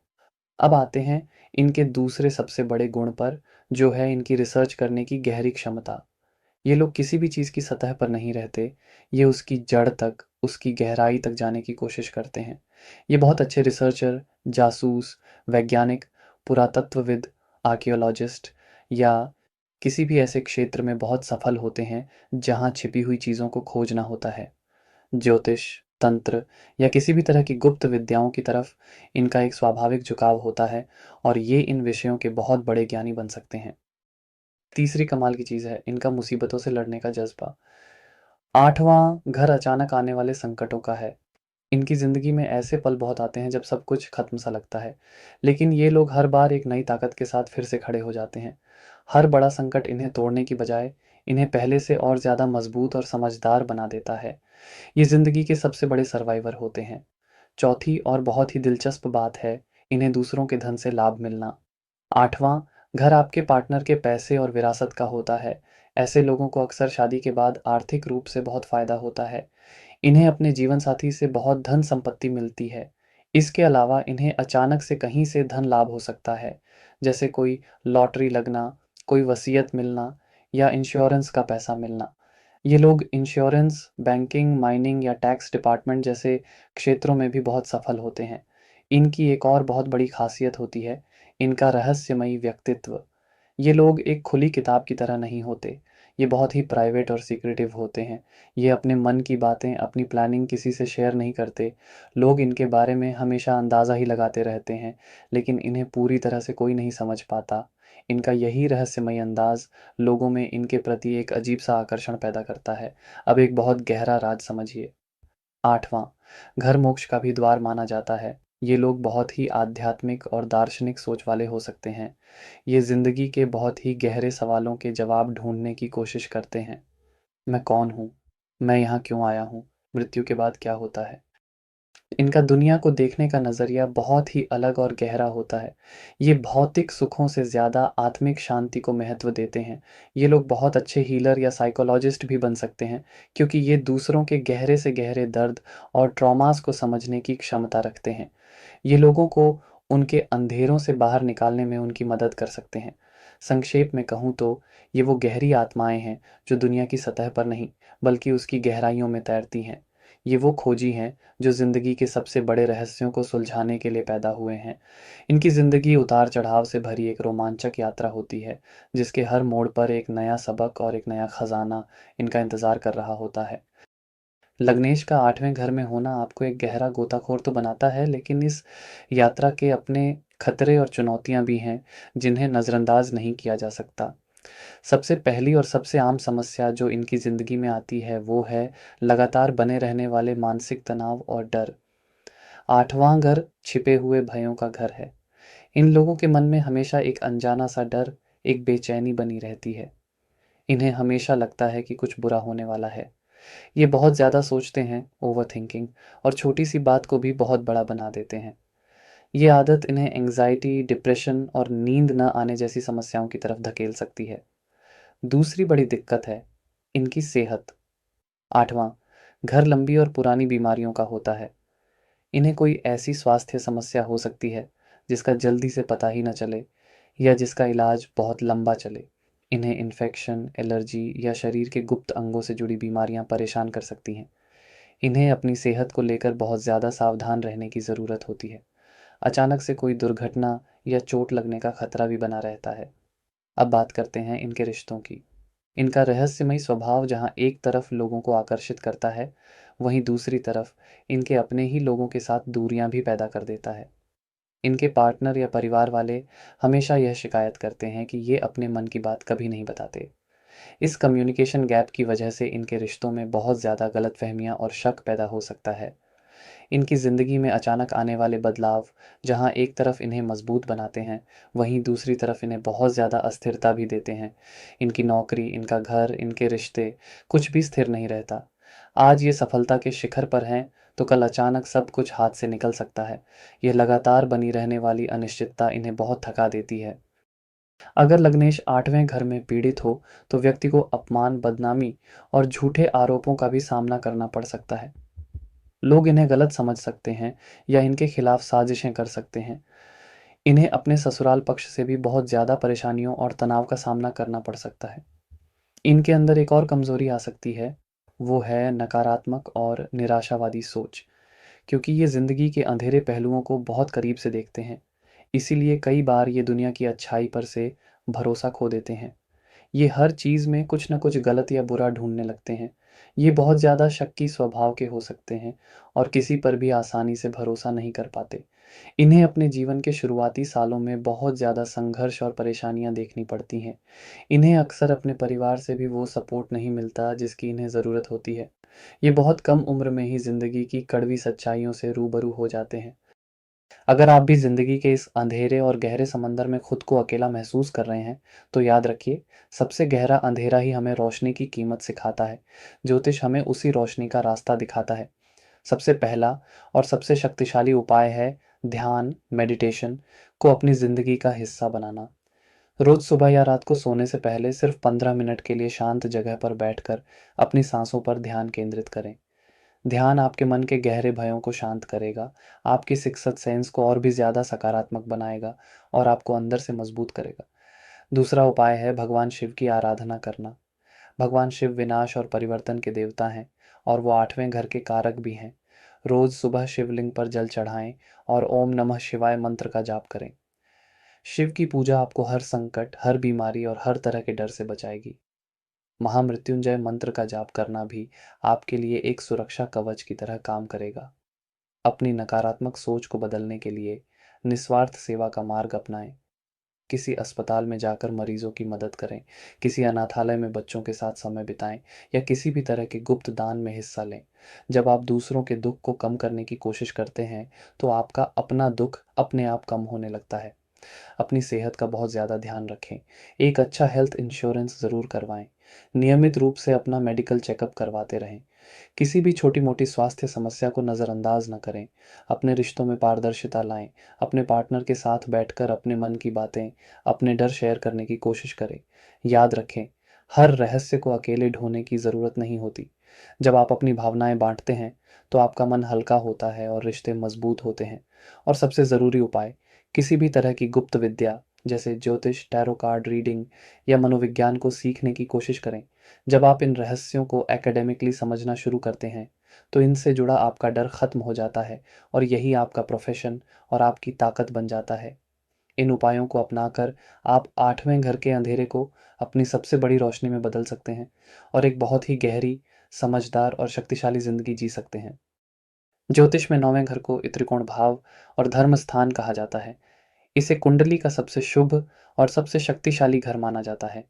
ये घर है आपके भाग्य का, ये घर है आपके धर्म का, यानी आपके नैतिक मूल्यों और सही रास्ते पर चलने की प्रवृत्ति का। ये घर है आपके गुरु का, आपके पिता का। ये घर है आपकी उच्च शिक्षा का, आपके ज्ञान और आपकी फ़िलॉसफ़ी का। और ये घर है लंबी यात्राओं का, ख़ासकर विदेश यात्राओं और तीर्थ यात्राओं का। तो अब आप खुद कल्पना कीजिए, जब आप खुद लग्नेश अपनी पूरी पहचान लेकर भाग्य, धर्म, ज्ञान और गुरु के घर में बैठ जाते हैं, तो आपकी ज़िंदगी कैसी होगी? आपकी ज़िंदगी ईश्वर के आशीर्वाद से भरी एक खूबसूरत यात्रा होगी। आप वो इंसान होते हैं जिसके साथ भाग्य हमेशा एक अदृश्य शक्ति की तरह चलता है। आप सही समय पर सही जगह होते हैं, सही लोग आपकी मदद के लिए आगे आते हैं और बड़ी से बड़ी मुश्किलें भी आपके रास्ते से खुद ब खुद हट जाती हैं। चलिए, अब इस दैवीय कृपा के एक-एक वरदान को गहराई से समझते हैं। सबसे पहली और सबसे बड़ी बात, ऐसे लोग जन्म से ही भाग्यशाली होते हैं। इन्हें ज़िंदगी में सफलता पाने के लिए दूसरों की तरह बहुत ज़्यादा संघर्ष नहीं करना पड़ता। इन्हें मौके खुद ब खुद मिलते चले जाते हैं। लोग कहते हैं कि इसकी तो किस्मत बहुत अच्छी है, लेकिन असल में यह इनके पिछले जन्मों के अच्छे कर्मों का ही फल होता है, जो 9वें घर से देखा जाता है। इनका भाग्य हमेशा इनका साथ देता है। खासकर 25-26 साल की उम्र के बाद इनका भाग्योदय बहुत तेज़ी से होता है। अब आते हैं इनके दूसरे सबसे बड़े गुण पर, जो है इनका धार्मिक और नैतिक स्वभाव। ये लोग बहुत ही ऊंचे नैतिक मूल्यों वाले होते हैं। झूठ, फरेब, धोखा, ये चीज़ें इनके स्वभाव में ही नहीं होती। ये हमेशा धर्म और सच्चाई के रास्ते पर चलते हैं, चाहे उसके लिए इन्हें कोई भी कीमत क्यों ना चुकानी पड़े। इनकी ईश्वर में बहुत गहरी आस्था होती है। ये बहुत ही आध्यात्मिक और दार्शनिक सोच वाले होते हैं। ये ज़िंदगी को सिर्फ खाने-पीने और पैसा कमाने का ज़रिया नहीं समझते, बल्कि ज़िंदगी के गहरे अर्थ को खोजने की कोशिश करते हैं। तीसरी कमाल की चीज़ है, इनके पिता और गुरु से इनका संबंध। 9वां घर पिता का होता है। ऐसे लोगों को बहुत ही ज्ञानी, सम्मानित और भाग्यशाली पिता का सुख मिलता है। इनके पिता ही इनके पहले गुरु और इनके सबसे बड़े प्रेरणा स्रोत होते हैं। इन्हें अपने पिता से बहुत ज़्यादा प्यार, सपोर्ट और मार्गदर्शन मिलता है। पिता की सलाह इनके लिए हमेशा कामयाबी के दरवाज़े खोलती है। इसके अलावा इन्हें अपनी ज़िंदगी में बहुत अच्छे गुरु और मेंटर्स भी मिलते हैं, जो इन्हें सही रास्ता दिखाते हैं और इनकी ज़िंदगी को एक नई दिशा देते हैं। चौथी और बहुत ही महत्वपूर्ण बात है, इनका ज्ञान और इनकी उच्च शिक्षा। 9वां घर हायर एजुकेशन का है। ये लोग ज्ञान के प्यासे होते हैं। इन्हें पढ़ना, लिखना, नई-नई चीज़ें सीखना बहुत पसंद होता है। ये उच्च शिक्षा में बहुत अच्छा प्रदर्शन करते हैं और अक्सर अपनी पढ़ाई के लिए विदेश भी जाते हैं। ये बहुत अच्छे प्रोफ़ेसर, टीचर, फ़िलॉसफ़र, लेखक, जज, वकील या किसी भी धर्म या कानून से जुड़े क्षेत्र में बहुत बड़ा नाम कमा सकते हैं। इनकी बातों में एक गज़ब का ज्ञान और एक ठहराव होता है। इनकी एक और बहुत बड़ी ख़ासियत होती है लंबी यात्राएँ। 9वां घर लंबी यात्राओं और विदेश का होता है। इन लोगों की किस्मत इनके जन्म स्थान से दूर जाकर ज़्यादा चमकती है। इन्हें अपनी ज़िंदगी में विदेश जाने के, अलग-अलग संस्कृतियों को देखने और समझने के बहुत मौके मिलते हैं। ये यात्राएँ सिर्फ़ घूमने-फिरने के लिए नहीं होती, बल्कि ये इनके ज्ञान और इनके दृष्टिकोण को और भी ज़्यादा विशाल बनाती हैं। ये तीर्थ यात्राएं करने में भी बहुत विश्वास रखते हैं। अब एक बहुत गहरा राज समझिए। नौवां घर लक्ष्मी का त्रिकोण भी है, इसलिए यह प्लेसमेंट व्यक्ति को बहुत धनवान और समृद्ध भी बनाती है। लेकिन ये लोग पैसे के पीछे भागते नहीं हैं, पैसा इनके पीछे भागता है। ये अपने ज्ञान, अपनी सलाह और अपने अच्छे कर्मों से ही इतना धन कमा लेते हैं कि इन्हें किसी गलत रास्ते पर जाने की ज़रूरत ही नहीं पड़ती। समाज में इन्हें बहुत ज़्यादा मान सम्मान और प्रसिद्धि मिलती है। लोग इनकी तरफ सलाह और मार्गदर्शन के लिए देखते हैं। इनकी छवि एक बहुत ही ज्ञानी, ईमानदार और सम्मानित व्यक्ति की बनती है। संक्षेप में कहूँ तो ये वो सौभाग्यशाली आत्माएं हैं जिनका भाग्य ही उनका सबसे बड़ा मित्र है, जिनका ज्ञान ही उनकी सबसे बड़ी शक्ति है और जिनका धर्म ही उनका एकमात्र रास्ता है। ये अपनी ज़िंदगी में न सिर्फ भौतिक सफलता हासिल करते हैं, बल्कि आत्मिक शांति और सम्मान भी कमाते हैं। लग्नेश का 9वें घर में होना आपको ईश्वर का प्रिय तो बनाता है, लेकिन अगर आप इस कृपा को संभाल नहीं पाए, तो यही वरदान आपके लिए कुछ चुनौतियां भी खड़ी कर सकता है। सबसे पहली और सबसे आम समस्या जो आ सकती है, वो है अपने विचारों को लेकर हद से ज़्यादा कट्टर और ज़िद्दी हो जाना। क्योंकि ये लोग बहुत ज्ञानी और नैतिक होते हैं, इसलिए कई बार इन्हें यह लगने लगता है कि जो मैं मानता हूँ, वही एकमात्र सच है। ये अपने धर्म, अपनी परंपराओं और अपनी सोच को लेकर इतने ज़्यादा रिजिड हो जाते हैं कि ये दूसरों के विचारों का सम्मान करना बंद कर देते हैं। ये धार्मिक बहस में पड़ सकते हैं और अपनी बात को ही सबसे ऊपर रखने की कोशिश करते हैं। दूसरी बड़ी दिक्कत है पिता के साथ वैचारिक मतभेद। जहाँ एक तरफ इन्हें पिता का बहुत सहयोग मिलता है, वहीं दूसरी तरफ अगर 9वें घर में कोई क्रूर ग्रह जैसे शनि या राहु का प्रभाव आ जाए, तो व्यक्ति का अपने पिता के साथ विचारों का टकराव बहुत ज़्यादा बढ़ जाता है। दोनों ही बहुत ज्ञानी और अपनी-अपनी बात पर अड़ने वाले होते हैं, जिससे रिश्ते में दूरियां आ सकती हैं। या फिर व्यक्ति को अपने पिता से दूर रहना पड़ सकता है, या पिता की सेहत को लेकर चिंताएं लगी रह सकती हैं। इनके अंदर एक और कमज़ोरी आ सकती है, वो है प्रीची हो जाना, यानी हर किसी को उपदेश देने की आदत। इन्हें लगता है कि इन्हें सब कुछ पता है और इनका फ़र्ज़ है कि ये दुनिया को सुधारें। ये हर किसी को बिना मांगे सलाह देने लगते हैं, जिससे लोग इनसे कटना शुरू कर देते हैं। लोग इन्हें ज्ञान देने वाला या जजमेंटल समझने लगते हैं। ये लोग कई बार बहुत ज़्यादा आदर्शवादी हो जाते हैं। ये दुनिया को भी अपनी ही तरह ईमानदार और नैतिक समझ लेते हैं, और जब लोग इनकी उम्मीदों पर खरे नहीं उतरते, तो इन्हें बहुत गहरी निराशा होती है। ये दुनिया की प्रैक्टिकल और कड़वी सच्चाइयों को स्वीकार नहीं कर पाते, जिससे इन्हें अक्सर धोखा मिलता है। अगर लग्नेश 9वें घर में पीड़ित हो, तो व्यक्ति का भाग्य उसका साथ नहीं देता, उसे अपनी मेहनत का पूरा फल नहीं मिलता, उसकी उच्च शिक्षा में रुकावटें आ सकती हैं, या विदेश यात्रा में बहुत ज़्यादा परेशानियां उठानी पड़ सकती हैं। इनकी एक और आदत होती है, ये कर्म से ज़्यादा भाग्य पर भरोसा करने लगते हैं। इन्हें लगता है कि किस्मत में होगा तो मिल ही जाएगा, ज़्यादा मेहनत करने की क्या ज़रूरत है। ये रवैया इन्हें आलसी बना सकता है और ज़िंदगी में मिलने वाले कई बड़े मौक़ों से दूर कर सकता है। ये लोग अपने ही बनाए हुए नैतिक नियमों के जाल में इतना ज़्यादा उलझ जाते हैं कि ज़िंदगी का सहज आनंद लेना ही भूल जाते हैं। ये हमेशा सही और गलत के बारे में सोचते रहते हैं, जिससे ये कभी भी पूरी तरह से रिलैक्स नहीं हो पाते। अगर आप भी इन वैचारिक उलझनों का सामना कर रहे हैं, तो इसका समाधान बहुत ही सरल और सुंदर है। आपको बस अपने ज्ञान को विनम्रता के गहनों से सजाना है। सबसे पहला और सबसे शक्तिशाली उपाय है अपने पिता और अपने सभी गुरुओं का पूरे दिल से सम्मान करना। कभी भी उनके साथ बहस या अनादर न करें, भले ही आपके विचार उनसे अलग हों। रोज सुबह उठकर अपने पिता के पैर छूकर उनका आशीर्वाद लें। ये एक छोटा सा काम आपके भाग्य के सारे बंद दरवाजों को खोल देगा। दूसरा उपाय है अपने ज्ञान को बांटना, लेकिन उपदेश की तरह नहीं, बल्कि सेवा की तरह। किसी गरीब बच्चे की पढ़ाई का खर्च उठाएं, या किसी ज्ञानवर्धक विषय पर मुफ्त में सेमिनार दें। जब आप अपने ज्ञान का अहंकार छोड़कर उसे बांटते हैं, तो ईश्वर आपको और भी ज्यादा ज्ञान से भर देता है। अपने धार्मिक विचारों में कट्टरता की बजाय लचीलापन लाएं। हर धर्म का सम्मान करें और ये समझने की कोशिश करें कि ईश्वर तक पहुंचने के रास्ते अलग-अलग हो सकते हैं, लेकिन मंजिल एक ही है। कर्म पर अपना विश्वास मजबूत करें। याद रखें, भाग्य भी उन्हीं का साथ देता है जो मेहनत करते हैं। आलस को त्यागें और अपने लक्ष्यों को पाने के लिए पूरी लगन से काम करें। भगवान विष्णु की आराधना करना आपके लिए बहुत ही शुभ फलदायी रहेगा, क्योंकि वो धर्म के पालक हैं। रोज सुबह ओम नमो भगवते वासुदेवाय मंत्र का जाप करें। यह मंत्र आपकी बुद्धि को सात्विक बनाएगा और आपको हमेशा सही रास्ते पर चलने की प्रेरणा देगा। और सबसे ज़रूरी उपाय, हमेशा एक छात्र बने रहें। कभी भी यह ना सोचें कि आपको सब कुछ पता चल गया है। हमेशा कुछ नया सीखने के लिए तैयार रहें, चाहे वो किसी छोटे बच्चे से ही क्यों ना सीखना पड़े। जब आप सीखने के लिए हमेशा तैयार रहते हैं, तो आपका ज्ञान बढ़ता है, लेकिन अहंकार नहीं। इन उपायों को अपनाकर आप इस परम सौभाग्यशाली योग का पूरा लाभ उठा सकते हैं और एक ऐसी ज़िंदगी जी सकते हैं जो ज्ञान, सम्मान, समृद्धि और सच्ची आत्मिक शांति से परिपूर्ण हो। ज्योतिष में 10वें घर को कर्म भाव या राज्य भाव कहा जाता है। यह आपकी कुंडली का सबसे ऊंचा बिंदु है, जहां सूरज दोपहर में सबसे ज्यादा चमकता है। यह घर है आपके कर्म का, आपके काम का, आपके प्रोफेशन का। यह घर है आपके स्टेटस का, समाज में आपके रुतबे का, आपकी इज्जत और आपकी प्रसिद्धि का। ये घर है आपकी अथॉरिटी का, आपकी पावर का, सरकार का और आपके बॉस का। और यह आपके पिता का भी प्रतिनिधित्व करता है।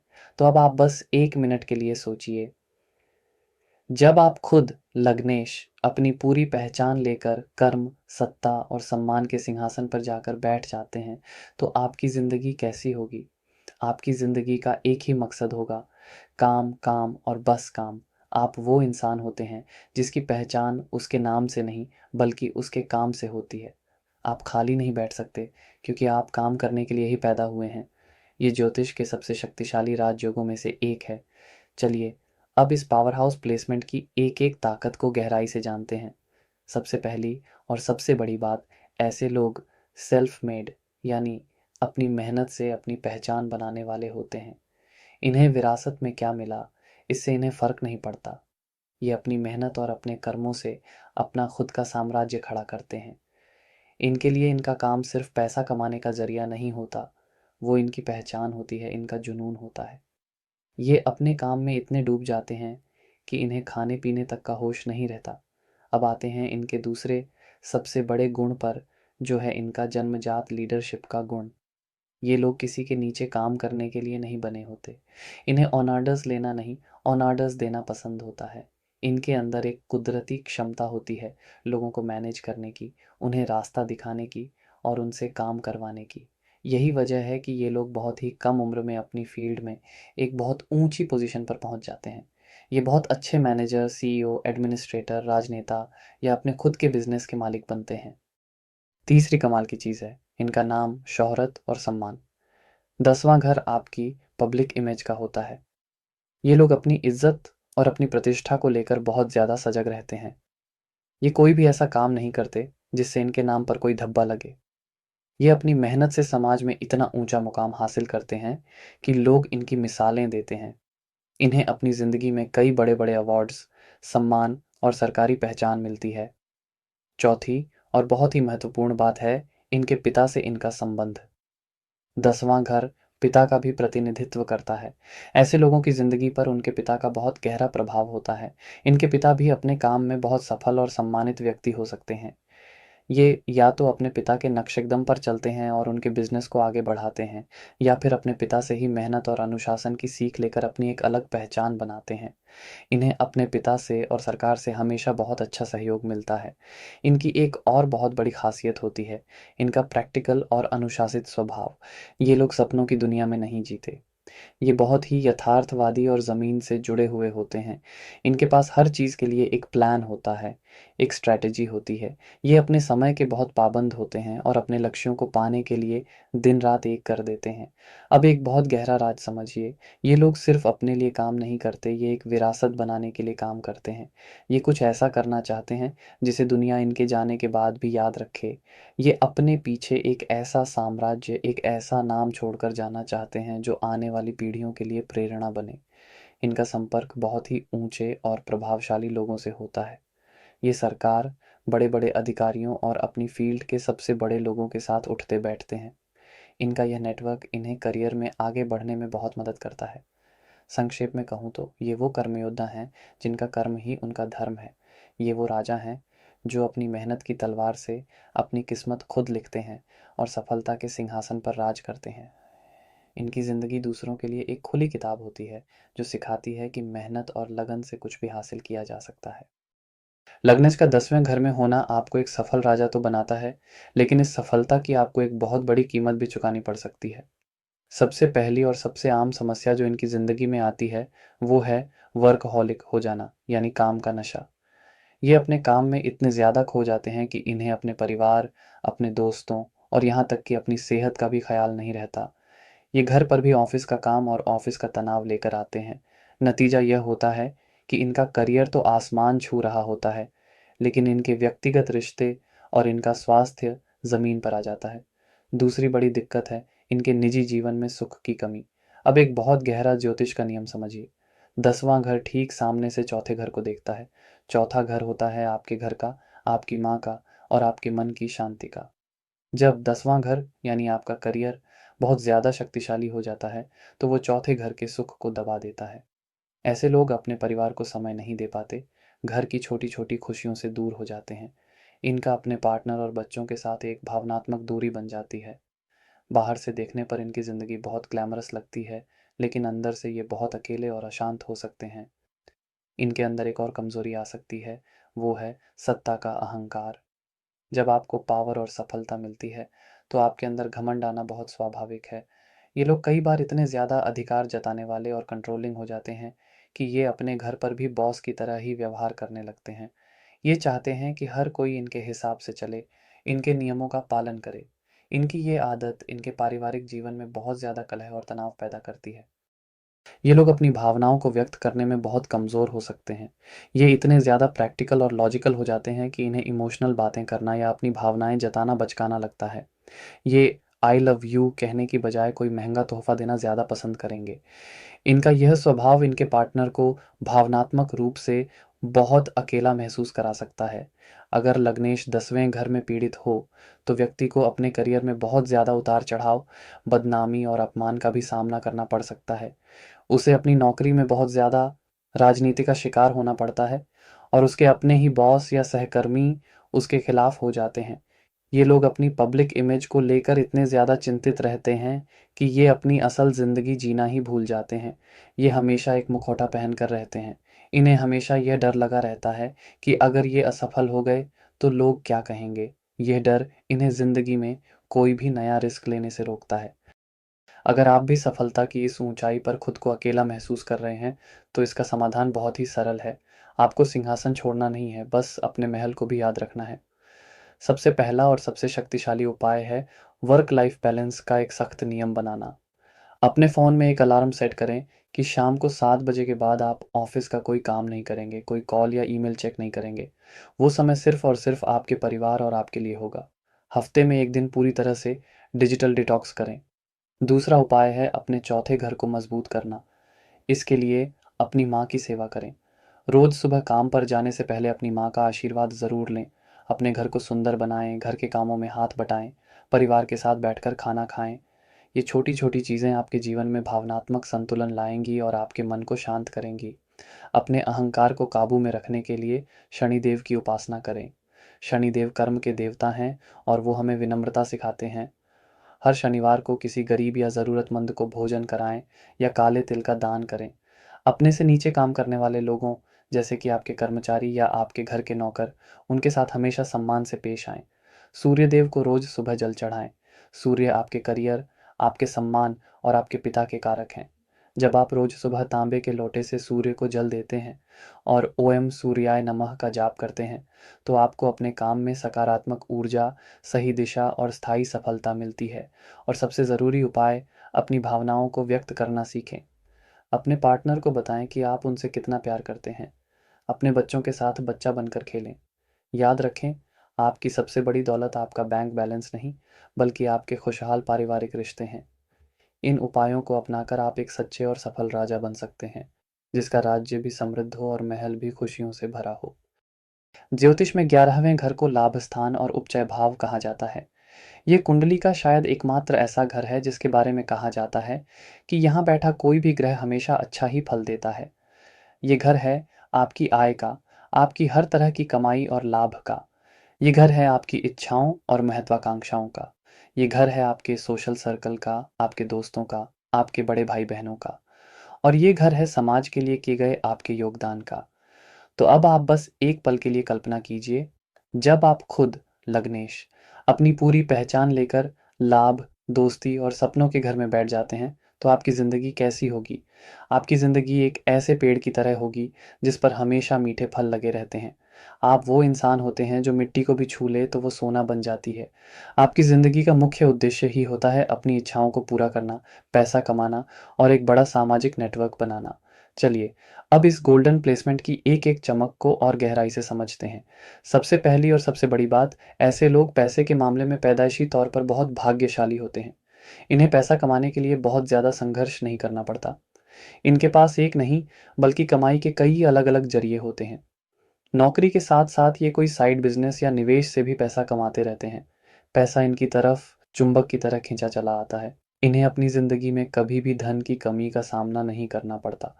अब आते हैं इनके दूसरे सबसे बड़े खजाने पर, जो हैं इनके दोस्त। 11वां घर आपके सोशल नेटवर्क का होता है। ऐसे लोगों का फ्रेंड सर्कल बहुत बड़ा और बहुत ही प्रभावशाली होता है, और इनके दोस्त सिर्फ नाम के दोस्त नहीं होते, वो इनके लिए परिवार की तरह होते हैं।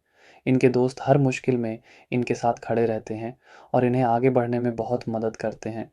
इनका ज़्यादातर फ़ायदा, चाहे वो बिज़नेस में हो या पर्सनल लाइफ में, इनके दोस्तों के ज़रिए ही होता है। ये लोग नेटवर्किंग के बादशाह होते हैं। तीसरी कमाल की चीज़ है इनकी इच्छाओं का पूरा होना। 11वां घर हमारी इच्छाओं का है। जब लग्नेश यहाँ होता है, तो व्यक्ति की छोटी-बड़ी लगभग सभी इच्छाएँ ज़िंदगी में कभी न कभी पूरी ज़रूर होती हैं। ये जो भी सपना देखते हैं, पूरी कायनात उसे पूरा करने में लग जाती है। इनका लक फैक्टर बहुत ही हाई होता है। इन्हें कम मेहनत में भी दूसरों से ज़्यादा परिणाम मिलते हैं। चौथी और बहुत ही महत्वपूर्ण बात है, इनका अपने बड़े भाई-बहनों के साथ संबंध। 11वां घर बड़े भाई-बहनों का होता है। ऐसे लोगों को अपने बड़े भाई-बहनों से बहुत ज़्यादा प्यार, सपोर्ट और फ़ायदा मिलता है। इनके बड़े भाई-बहन इनके लिए एक गाइड और मेंटर की तरह होते हैं, और कई बार ये उनके साथ मिलकर कोई बिज़नेस भी करते हैं, जिसमें इन्हें बहुत सफलता मिलती है। इनकी एक और बहुत बड़ी ख़ासियत होती है, इनका बहुत ही मिलनसार और सामाजिक स्वभाव। ये लोग अकेले रहना पसंद नहीं करते। इन्हें पार्टियों में जाना, लोगों से मिलना-जुलना, नए दोस्त बनाना बहुत पसंद होता है। ये किसी भी ग्रुप में बहुत आसानी से घुल-मिल जाते हैं और अपनी बातों से सबका दिल जीत लेते हैं। अब एक बहुत गहरा राज समझिए। 11वां घर एक उपचय भाव है, जिसका मतलब है कि समय के साथ इसके फल बढ़ते जाते हैं। तो जैसे-जैसे इन लोगों की उम्र बढ़ती है, इनकी कमाई, इनके दोस्त और इनकी सफलता भी बढ़ती चली जाती है। इनका बुढ़ापा बहुत ही समृद्ध और आरामदायक होता है। ये लोग समाज के लिए भी बहुत कुछ करना चाहते हैं। ये बड़े-बड़े सामाजिक संगठनों या ग्रुप्स से जुड़े होते हैं और किसी बड़े सामाजिक कारण के लिए काम करते हैं। ये अपनी कमाई का एक हिस्सा मानवता की भलाई के लिए भी खर्च करते हैं, जिससे इन्हें समाज में बहुत मान-सम्मान मिलता है। संक्षेप में कहूँ तो ये वो भाग्यशाली लोग हैं, जिनकी तिजोरी हमेशा भरी रहती है। इनके एक हाथ में दौलत होती है, तो दूसरे हाथ में दोस्तों का साथ। इनकी ज़िंदगी एक सफल पार्टी की तरह होती है, जहाँ मज़ा भी है, संगीत भी है और कामयाबी का जश्न भी है। कई बार फलों की मिठास ही कीड़ों को भी अपनी तरफ खींच लेती है। लग्नेश का 11वें घर में होना आपको अनगिनत लाभ तो देता है, लेकिन इस चमक-दमक के पीछे कुछ अंधेरे कोने भी हैं, जिन्हें समझना बहुत ज़रूरी है। सबसे पहली और सबसे आम समस्या जो आ सकती है, वो है हद से ज़्यादा लालची और भौतिकवादी हो जाना। क्योंकि इन्हें पैसा और सफलता आसानी से मिलती है, इसलिए कई बार इनकी भूख और भी बढ़ जाती है। ये और चाहिए की दौड़ में लग जाते हैं। ये हर रिश्ते को, हर दोस्ती को सिर्फ फ़ायदे और नुकसान के नज़रिए से देखने लगते हैं। इस इंसान से दोस्ती करके मुझे क्या फ़ायदा होगा? ये सोच इनके मन में घर कर सकती है। दूसरी बड़ी दिक्कत है सही और गलत दोस्तों में फ़र्क ना कर पाना। इनका फ्रेंड सर्कल बहुत बड़ा होता है, लेकिन उस भीड़ में कौन असली दोस्त है और कौन सिर्फ मतलब के लिए साथ है, ये पहचानना इनके लिए बहुत मुश्किल हो जाता है। ये बहुत आसानी से लोगों पर भरोसा कर लेते हैं और कई बार इनके अपने ही दोस्त इन्हें धोखा दे जाते हैं या इनका गलत फ़ायदा उठाते हैं। अब एक बहुत गहरा ज्योतिष का नियम समझिए। 11वां घर ठीक सामने से 5वें घर को देखता है। 5वां घर होता है आपके प्यार का, आपके रोमांस का और आपके बच्चों का। जब 11वां घर यानी आपका सोशल लाइफ और आपकी कमाई बहुत ज़्यादा शक्तिशाली हो जाता है, तो वो 5वें घर के सुखों में कमी कर सकता है। ऐसे लोग अपने दोस्तों और पार्टियों में इतने ज़्यादा व्यस्त हो जाते हैं कि अपने लव पार्टनर या अपने बच्चों को समय नहीं दे पाते। इनके कई दोस्त होने के बावजूद इनकी लव लाइफ में एक खालीपन रह सकता है। संतान के मामले में भी अगर 11वें घर में कोई क्रूर ग्रह जैसे शनि या राहु का प्रभाव हो तो संतान होने में देरी हो सकती है या बच्चों के साथ वैचारिक मतभेद बहुत ज़्यादा बढ़ सकते हैं। इनके अंदर एक और कमज़ोरी आ सकती है, वो है शॉर्टकट से सफलता पाने की आदत। क्योंकि इनकी किस्मत अच्छी होती है, इसलिए इन्हें लगता है कि ये बिना मेहनत किए भी सब कुछ हासिल कर सकते हैं। ये जुआ, सट्टा या किसी भी तरह की गैर कानूनी स्कीमों के चक्कर में पड़कर अपना बना बनाया सब कुछ गंवा भी सकते हैं। ये लोग बहुत ज़्यादा गॉसिप यानी इधर-उधर की बातों में भी पड़ सकते हैं। अपने बड़े सोशल सर्कल में ये अक्सर अफवाहें फैलाने या सुनने का हिस्सा बन जाते हैं, जिससे इनकी अपनी छवि को भी नुकसान पहुंच सकता है। अगर लग्नेश 11वें घर में पीड़ित हो, तो व्यक्ति को अपने दोस्तों या बड़े भाई-बहनों से ही धोखा मिलता है। उसकी कमाई में बहुत ज़्यादा उतार-चढ़ाव आते हैं और उसकी कोई भी बड़ी इच्छा आसानी से पूरी नहीं होती। उसे हमेशा लगता है कि सफलता उसके हाथ आते-आते रह गई।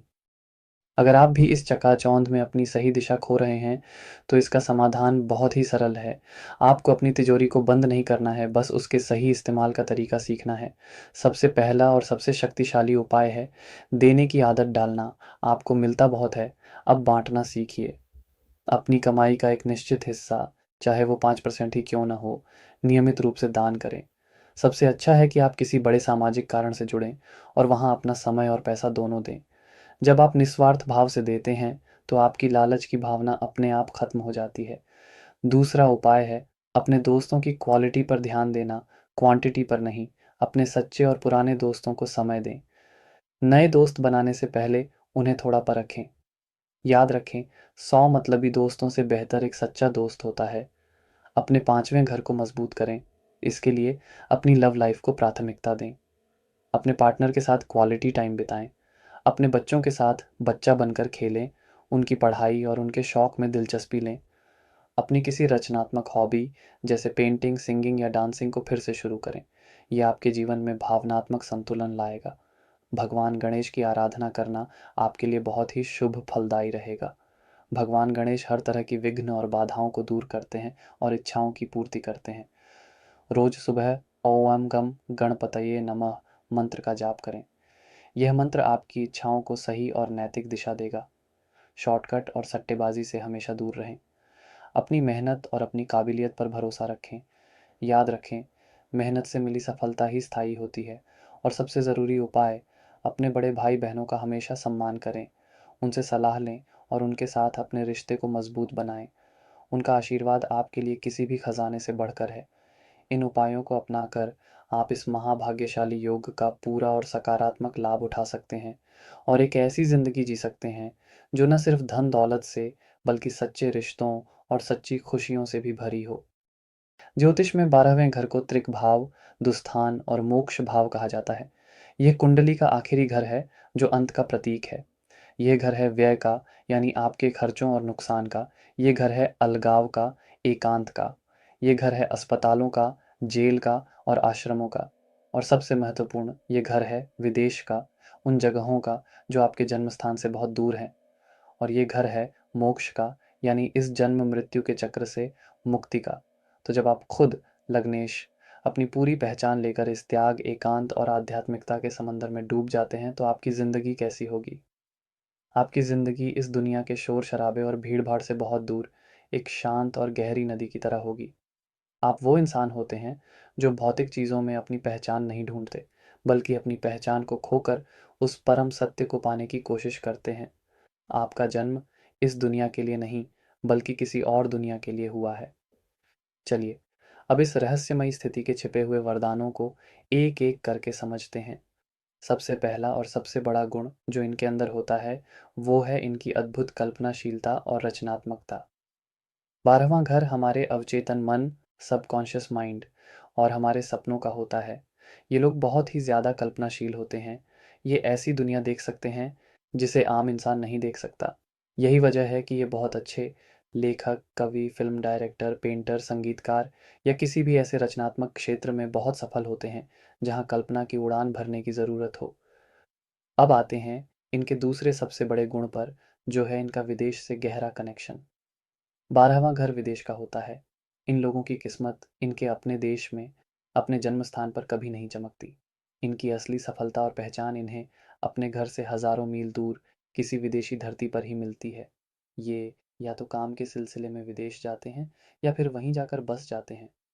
विदेश जाना इनके लिए सिर्फ एक यात्रा नहीं होती, वो इनकी नियति होती है। विदेशी संस्कृति, विदेशी भाषा और विदेशी लोगों से इनका एक गहरा जुड़ाव होता है। तीसरी कमाल की चीज़ है इनकी गहरी आध्यात्मिकता और मोक्ष की तरफ झुकाव। ये लोग जन्म से ही बहुत आध्यात्मिक होते हैं। इन्हें इस दुनिया की दौलत, शोहरत, पावर, इन सब चीज़ों में कोई खास दिलचस्पी नहीं होती। ये हमेशा जिंदगी के गहरे सवालों के जवाब ढूंढते रहते हैं। ध्यान, मेडिटेशन, योग और आध्यात्मिकता इनके जीवन का एक अभिन्न अंग होता है। ये बहुत अच्छे आध्यात्मिक गुरु, हीलर, योगी या ज्योतिषी बन सकते हैं। इनका अंतिम लक्ष्य होता है इस दुनिया के बंधनों से मुक्त होकर मोक्ष को प्राप्त करना। चौथी और बहुत ही सुंदर बात है इनकी निस्वार्थ सेवा भावना और करुणा। 12वां घर त्याग और दान का है। इन लोगों का दिल बहुत ही नरम और दयालु होता है। ये दूसरों का दुख देख नहीं सकते। ये हमेशा गरीबों, बीमारों और ज़रूरतमंदों की मदद के लिए तैयार रहते हैं। ये बहुत अच्छे डॉक्टर, नर्स, सोशल वर्कर या किसी भी ऐसी संस्था में काम करने वाले हो सकते हैं जो निस्वार्थ भाव से लोगों की सेवा करती है, जैसे कि अस्पताल, आश्रम या कोई एनजीओ। इनकी एक और बहुत बड़ी खासियत होती है एकांत से प्रेम। जहां आम लोग अकेलेपन से डरते हैं, ये लोग एकांत को एंजॉय करते हैं। इन्हें भीड़ भाड़ और शोर शराबा पसंद नहीं होता। ये अपना ज़्यादातर समय अकेले बिताना पसंद करते हैं, जहाँ ये पढ़ सकते हैं, सोच सकते हैं या बस खुद के साथ रह सकते हैं। इनका यह एकांत ही इनकी सबसे बड़ी ताकत बनता है, जहाँ ये अपनी आत्मा से जुड़ पाते हैं। अब एक बहुत गहरा राज समझिए। 12वां घर हमारे अवचेतन मन का है, इसलिए इनकी सिक्स्थ सेंस और अंतर्ज्ञान की शक्ति भी बहुत तेज होती है। इन्हें सपनों के माध्यम से भविष्य के संकेत मिलते हैं। ये किसी भी आने वाले खतरे को पहले ही भांप लेते हैं। ये बहुत अच्छे साइकोलॉजिस्ट भी बन सकते हैं, क्योंकि ये लोगों के मन की उन गहराइयों तक पहुंच सकते हैं जहां कोई नहीं पहुंच सकता। संक्षेप में कहूँ तो ये वो गहरी और पुरानी आत्माएं हैं जो इस दुनिया में अपना हिसाब किताब चुकाने और अपनी आध्यात्मिक यात्रा को पूरा करने के लिए आई हैं। ये दुनिया को एक अलग नज़रिए से देखते हैं, एक ऐसी नज़र से जहाँ हर अंत एक नई शुरुआत होती है। इनकी असली दौलत बाहर नहीं, बल्कि इनके अंदर की शांति और ज्ञान में छिपी होती है। लग्नेश का 12वें घर में होना आपको एक आध्यात्मिक यात्री तो बनाता है, लेकिन इस यात्रा का रास्ता कांटों से भरा हो सकता है। सबसे पहली और सबसे बड़ी चुनौती जो इनकी ज़िंदगी में आती है, वो है आत्मविश्वास की भारी कमी और एक खोया हुआ व्यक्तित्व। क्योंकि लग्नेश यानी आप खुद व्यय और हानि के घर में चले गए हैं, इसलिए इन्हें अक्सर ऐसा महसूस होता है जैसे इनकी अपनी कोई पहचान ही नहीं है। ये हमेशा कन्फ्यूज़ रहते हैं कि इन्हें ज़िंदगी में क्या करना है। इन्हें फ़ैसला लेने में बहुत दिक्कत होती है। ये बहुत आसानी से दूसरों के प्रभाव में आ जाते हैं। इन्हें हमेशा लगता है कि ये किसी भी काम के लिए काबिल नहीं है। दूसरी बड़ी दिक्कत है लगातार होने वाले नुकसान और खर्चे। 12वां घर व्यय का है। इन लोगों का पैसा कभी इनके पास टिकता नहीं है। इनके खर्चे हमेशा इनकी कमाई से ज़्यादा होते हैं। पैसा आता तो है, लेकिन किसी न किसी रास्ते से निकल जाता है, कभी बीमारी पर, कभी किसी और मुसीबत पर। इन्हें अपनी ज़िंदगी में कई बार बड़े आर्थिक नुकसान का भी सामना करना पड़ सकता है। अब बात करते हैं इनकी सेहत की। 12वां घर अस्पतालों का है। इन्हें अपनी सेहत को लेकर बहुत सावधान रहने की ज़रूरत होती है। इन्हें कोई ऐसी छुपी हुई बीमारी हो सकती है जिसका पता बहुत देर से चलता है। इन्हें नींद ना आने की समस्या, इंसोम्निया, मानसिक तनाव, एंग्जायटी और पैरों में दर्द जैसी समस्याएं परेशान कर सकती हैं। इन्हें अपनी ज़िंदगी में कई बार अस्पताल के चक्कर भी लगाने पड़ सकते हैं। इनके अंदर एक और कमज़ोरी आ सकती है, वो है पलायनवाद, इस्केपिज्म। ये दुनिया की कड़वी सच्चाइयों और जिम्मेदारियों का सामना करने से डरते हैं।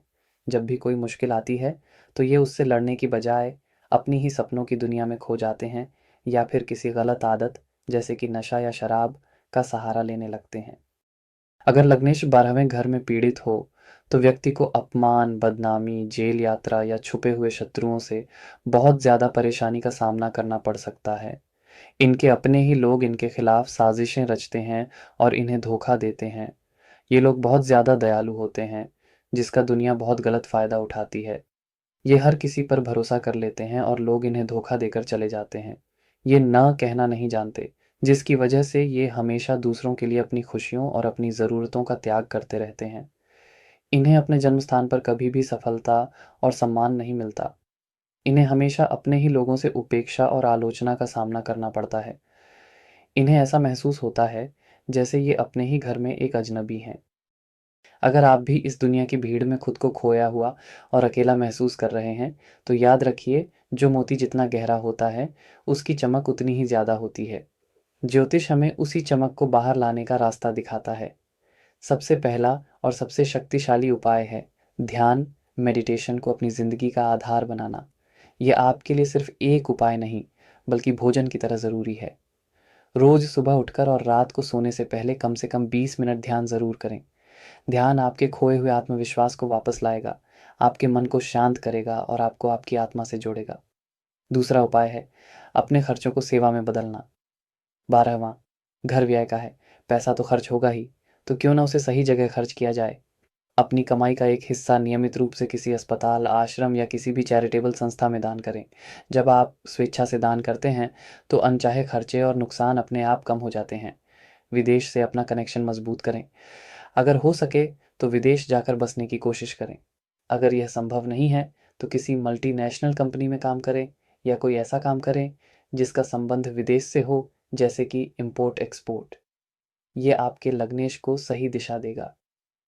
भगवान शिव या अपने इष्ट देव की शरण में जाएं। 12वां घर मोक्ष का है और ईश्वर की भक्ति ही मोक्ष का एकमात्र रास्ता है। रोज सुबह ओम नमः शिवाय या अपने इष्ट मंत्र का जाप करें। यह आपको हर तरह की नकारात्मक ऊर्जा, छुपे हुए शत्रुओं और अनजाने भयों से बचाएगा। अपनी कल्पनाशीलता को एक रचनात्मक दिशा दें। लिखना शुरू करें, पेंटिंग करें या कोई म्यूजिकल इंस्ट्रूमेंट सीखें। जब आप अपनी ऊर्जा को कला में लगाते हैं, तो आप पलायनवाद और नकारात्मक आदतों से अपने आप दूर हो जाते हैं। और सबसे ज़रूरी उपाय, खुद को स्वीकार करना सीखें। आप इस दुनिया की भीड़ का हिस्सा बनने के लिए नहीं बने हैं। आप अलग हैं और यही आपकी सबसे बड़ी खूबी है। अपनी संवेदनशीलता को अपनी कमजोरी नहीं, अपनी ताकत बनाएं। इन उपायों को अपनाकर आप 12वें घर के इस गहरे समंदर में डूबने की बजाय एक कुशल तैराक की तरह तैरकर मोक्ष के उस पार पहुंच सकते हैं, जहां सिर्फ शांति, आनंद और परम सत्य है। इसी के साथ हमारी लग्नेश के 12 भावों में फल की ये ज्ञान यात्रा आज पूरी होती है। हमने देखा कि कैसे सिर्फ एक ग्रह की स्थिति हमारे जीवन की पूरी कहानी लिख सकती है, जिसमें आशीर्वाद भी हैं और सबक भी। ज्योतिष हमें रास्ता दिखाता है, लेकिन उस रास्ते पर चलना हमारे अपने कर्मों और संकल्प पर निर्भर करता है। याद रखिएगा, ये सारी जानकारी एक सामान्य मार्गदर्शन है। जीवन का कोई भी बड़ा निर्णय लेने से पहले किसी विद्वान ज्योतिषी से अपनी पूरी कुंडली का विश्लेषण करवाना बहुत ज़रूरी है। तो आइए, इस ज्ञान को अपनी कमियों को दूर करने और अपनी शक्तियों को निखारने में लगाएं। अगली वीडियो सीरीज आप किस विषय पर देखना चाहेंगे, मुझे नीचे कमेंट्स में ज़रूर बताइएगा। आपके विचारों का मुझे बेसब्री से इंतज़ार रहता है। अब मैं आपसे विदा लेता हूँ। अपने सपनों को संजोए रखिए और अपनों के साथ खुशियाँ बांटिए। राधे राधे।